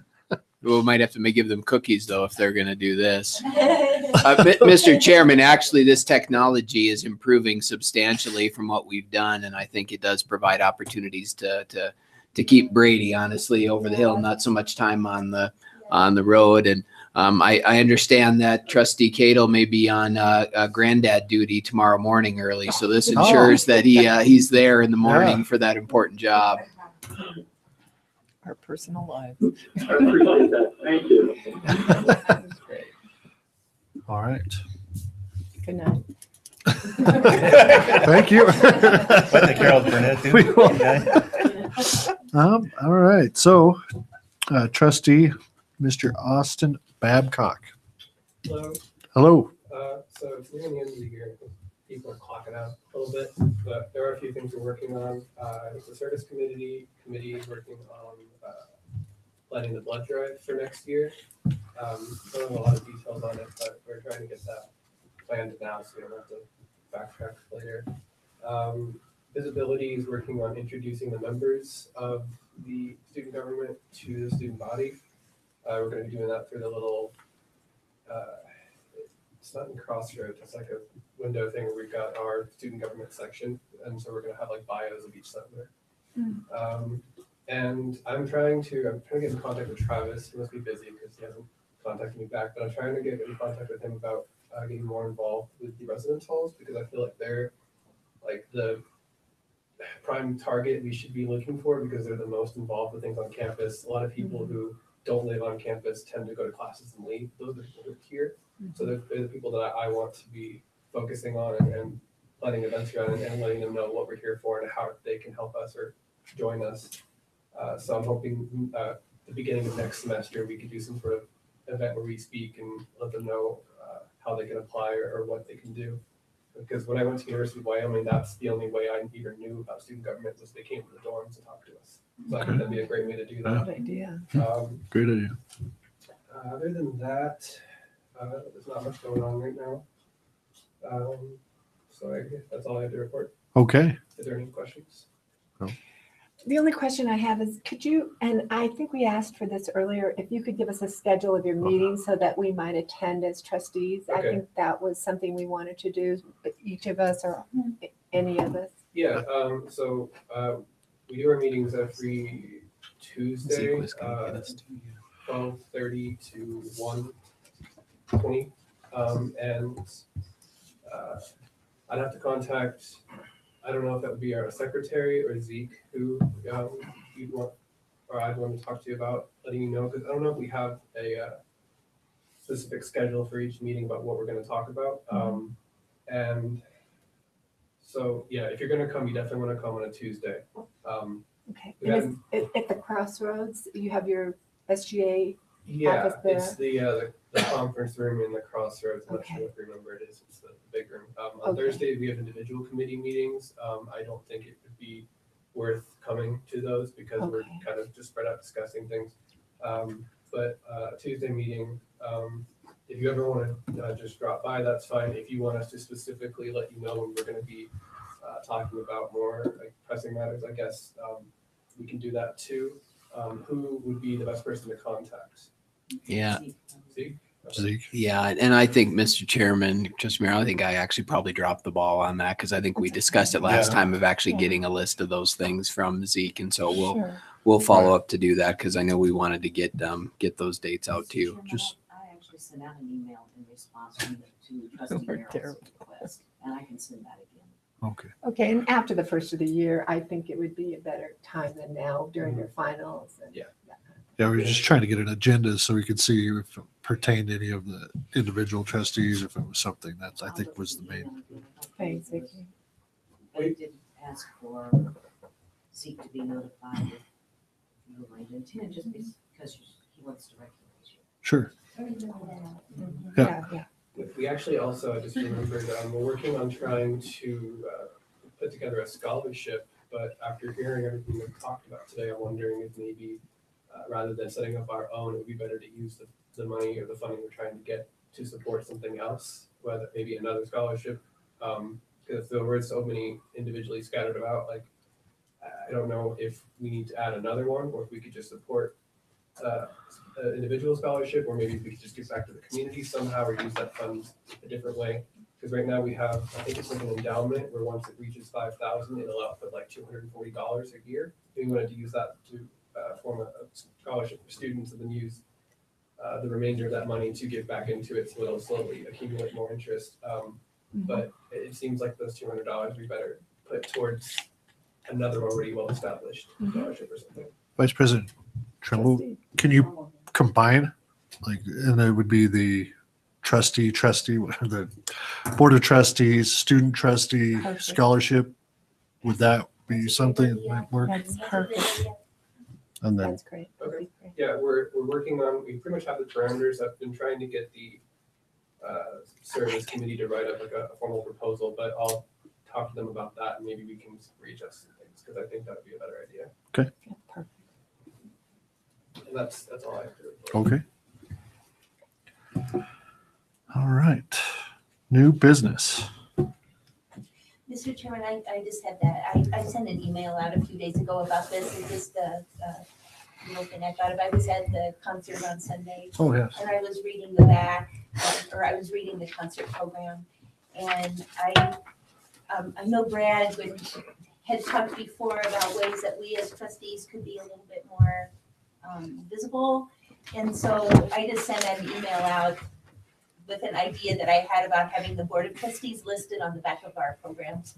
And I don't know if that's a good or bad idea, but I wanted to bring it up again. And so somebody could look on the back, like of the concert program, and it would say LCCC, the logo, which is lovely, and then say Board of Trustees, and then have our Yeah, no, I thought that was a good idea. Did you? Mr. Chair, that also brings up an expansion of that idea. I noticed that some of the colleges, their letterhead lists the Board of Trustees. Could there be some consideration for listing the Board of Trustees on our letterhead? Mr. Chairman, trustees, I serve at your pleasure. So, well, when we order letterhead, I think we order that in significant bulk. We do. Yeah, I mean. Okay, explain. I mean, we have a letterhead that has all our names on it? Huh. Well, haven't seen it yet. And Mr. Chairman, if I may, I would advise keeping those separate. You are separate entities, and I think it's just more prudent to keep them separate. Are you saying keeping the Letterhead, just letterheads? letterhead, only letterhead. If you So want to be on a program, be on a you would program. not, Mr. Chair, you would not agree then with those colleges that do list the Board of Trustees on their letterhead? That is correct. It's a huge expense to keep changing it. My job is to protect you. Thank you. Okay, I don't see the problem. No, go ahead. What's the protection concern? You are two separate entities, sometimes with two differing positions. When your letterhead is combined, that is blurred and essentially commingled at that point, for lack of a better term, at this late hour. And so it is preferred, in my advice, to keep the letterhead separate and distinct, unless you were doing some type of special statement where it would be appropriate to have both the trustees and the college president and the college itself speaking something unanimously, even though you do and you vote and you ratify the actions of the college president or give directions of the college president. There is a distinction there. So, for example, can the college be sued without suing the Board of Trustees? Yes. Can the Board of Trustees be sued without the college? Yes. Just some examples of how Well, there's a Mr. Chair, I distinction. hear her, but I don't know if I agree, but that's okay. You're our legal counsel, and fine. You don't have to. You don't have to take my advice. I mean, and I why don't say wouldn't that. we? I don't say that flippantly. It's just the more prudent course is to keep that separate. But if you want it there, you can. I just one Oh, last go ahead. one Yeah, last no, you're point fine. on You're that, fine. if I may, just one last Yeah, point. Does that apply to when we have our names listed along with the foundation and foundation statements, like the Tellin, or when we are listed with the college, College of Health Sciences and the School of Nursing, and they have their graduation? Or when we have our graduation, we list all of the individuals that are involved, including us. Being listed as, Mr. Chairman, if I may, Trustee Erickson, being listed as an associated entity with the institutions of both the foundation of the college and each of the schools does not indicate the message being communicated on that topic is with one voice. It's just identifying the associated entities, if that makes sense. Thank you. Yes. Okay. Mr. Chairman, Yes, Trustee Merrill. I did get your email. I did think about it quite a bit.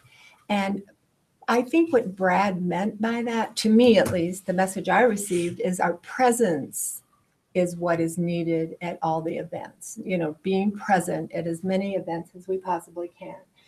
Now, the question comes up, if we list the trustees on the back of the musical programs, do we have to put them on the athletic programs? Do we have to put them on all the programs?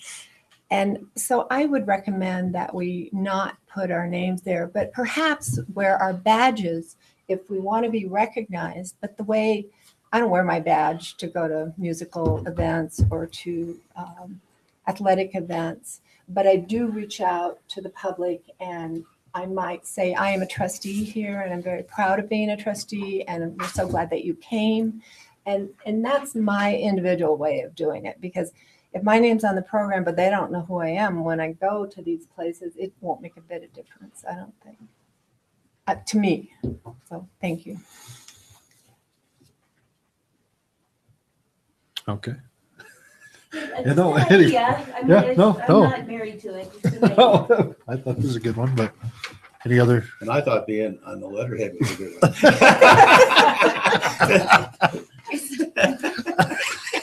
They're all great ideas. The letterhead is just something legally triggers some different concepts. Boy, I've been breaking rules for a long time. I know. It's hard So- to see And when when we the had board had is so the discussion aligned with the before, it was, president. about what I used the word visibility, but it was really about a sense of the community understanding who we are Yes. and where we belong in the college. That's really what the discussion was about. So when I used the word visibility, that was a very poor choice of words. But anyway, like I said, I'm not married to the concept. I just got it. Yeah, I only have a comment. I remember one time we talked about, we had a spot on a radio station, we had a spot in the newspaper. I don't know what's happened to that. Maybe somebody has, maybe some of the other trustees have been. There's the there foundation at the time. Or done that. Yes. I don't know. Trustee Salazar, Mr. Chairman. So we can participate once a month. Dr. Schaefer and I were on the radio this morning to talk about the college on KFBC Cheyenne Today, their program. So we do have the opportunity to do that when there are issues or topics that the college would like to bring to the community's attention. We use that to promote activities and events that are taking place on campus.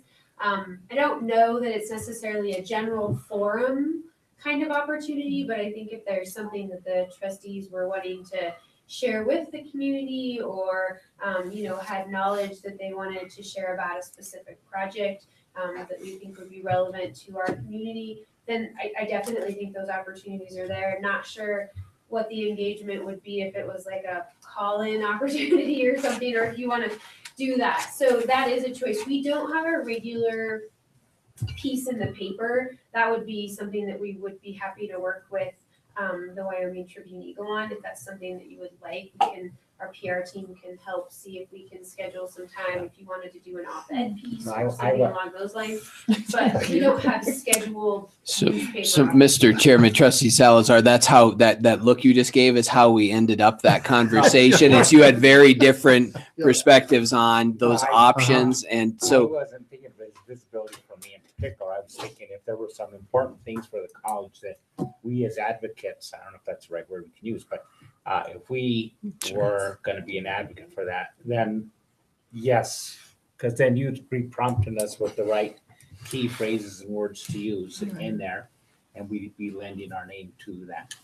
That's what I was thinking rather than. Mr. Chair, if I could add to this, because when Brad brought this up, it was during discussion of outreach in the community. Correct. And as well as inreach within the campus. And I think it would be useful for us to have certain areas where we are doing some outreach. And I've made the recommendation down, I don't know, a couple of years ago, that our chairman, attend the Chamber of Commerce meetings. That gives visibility. You're wearing your badge, you're there, you're talking to people and so forth and so on. That's the type of outreach that I think would be very useful. Come on down. Now, I'm talking about the chairman. Any of you. Well, any of us, I suppose, but specifically the chairman. And if that were the case, and then we put it in the budget so that we have the financing to cover those monthly meetings. Mr. Chairman, members of the board, we actually are invited, and I hold an ex officio position on the chamber, invited for lunch to do an update. My attendance could be better, probably, at occasions. It would be great if. You're forgiven. It's a wonderful lunch and a wonderful opportunity to talk about the college. But if that is something, again, that a board member is interested in, I would love to share that duty. And I think the chamber board would love to have a representative of the college. Other board members have come, elected officials, to do that. So, Mr. Chairman, I'm not being incredibly helpful here. I understand that, but this is sort of where we went when we started talking about this. Everybody's got a different idea of what they're comfortable with and what they want to do. And this is one of the areas where it'd be great for you as a board to either divvy up or identify or agree on what you want to do. And we will support that. But it's hard to take this away to know, do we add your list to a program or not? Do I contact the chamber or not? Do I set up a column in the paper or not? And that's it. So we're happy to do it. I'm just not sure who's comfortable with what and what you as a board want to actually do. And Yeah, and at that meeting in New York that I referred to earlier, that's the kind of thing that that they recommended be a part of a board retreat, not necessarily reports from the college, which we could get at a meeting, but for us to have a discussion as a board, what should our outreach be in the community? What should we be doing in this community? That's really the kind of conversation we should have in a 4-hour retreat, which we're not this year, and that's fine. But maybe in 2020, we can do that. We can add it to the retreat. If there's time. Oh, we have 2 retreats hot a topics. year. Hot Yeah, topics. that's all. Yeah, Mr. Chair, I want to topic. clarify. I wasn't suggesting that the chair be invited to the board meetings of the chamber. I'm talking about the general luncheon meetings. Which anybody Yeah. can go to. Yeah. Yeah. Well, I think that is something that we should finance. But I think it would be good for the chairman to be there and that we finance that. Good job, man. So lunch on Friday, correct? Lunch on Friday. Won't be here Friday. That's a great one to go to. My husband and I are going to. Mr. Chairman, if I may, kind of step out of my role as counsel here, but Yeah, which hat are you going to put on? perhaps add into this conversation is the college does have a strong presence and relationship with the Chamber of Commerce, which I think is important. And many members of many employees from the college frequently attend those luncheons and they purchase a table. So I can tell you visibly, the college is present in the community, but no trustees are ever there. And so that is a notable miss, I would say, where I think you could maybe serve a different role for the community and for the institution, and would encourage you maybe to reach out when the college has a table at those events to attend. It's a short time commitment, it's over the lunch hour, but does allow you to connect in a more meaningful way. Definitely something that would have been helpful probably before all the elections that we had, but something to think about. And then speaking to Trustee Little's point of perhaps it would be beneficial to ask yourselves internally how you would like to participate more in your role in representing the institution and communicating that to your network of folks, and how you would like to expand that. And then understand what you feel comfortable doing and what would be going outside of your comfort zone to see what future goals could be for you individually as trustees. And then come up with a plan that maybe is different for each of you, but there's a plan together, acknowledging that you'll feel maybe more comfortable with reaching a resolution about this issue by doing that. But you have to ask yourself and then come forward with what you're willing to do, maybe at another meeting. Well said, Tara. All right. Moving on. You got some direction? I would say email me if anyone here. We have Friday lunch. Thoughts? Yeah, Mr. Chairman, you do have a budget, and if you want to use it, Vicki and Jennifer, really, we'd be happy to purchase tickets and a table for you at the chamber and to do that. And so if there are those events, happy to make that. And I am going to hit you up probably to do the ex officio report on some of the chamber meetings. I think that's appropriate and it's a good idea, and it actually would help with my scheduling. So yes, that'd be great. And you get lunch. Yeah. Oh, then it's a freebie. Huh? 30 to 45 minute commitment really for the ex officio position. 3 hours. 3 hours. Make you say it that way. Well, she is the president, so you need to support her. All right. Soon to be over. On to the next chairman. Additional items, I think, or is there any more new business before I move on? None from this side. Okay, all right. Run, yeah. Now let's go to additional items. I think everybody saw the board correspondence. Did you read that? Is there any comments? I thought it was a nice. Yeah, Rosalind's response. Yeah, very nice. response. Okay. Do we need to go over the next meetings, events? Is there any? Okay. Any public comment?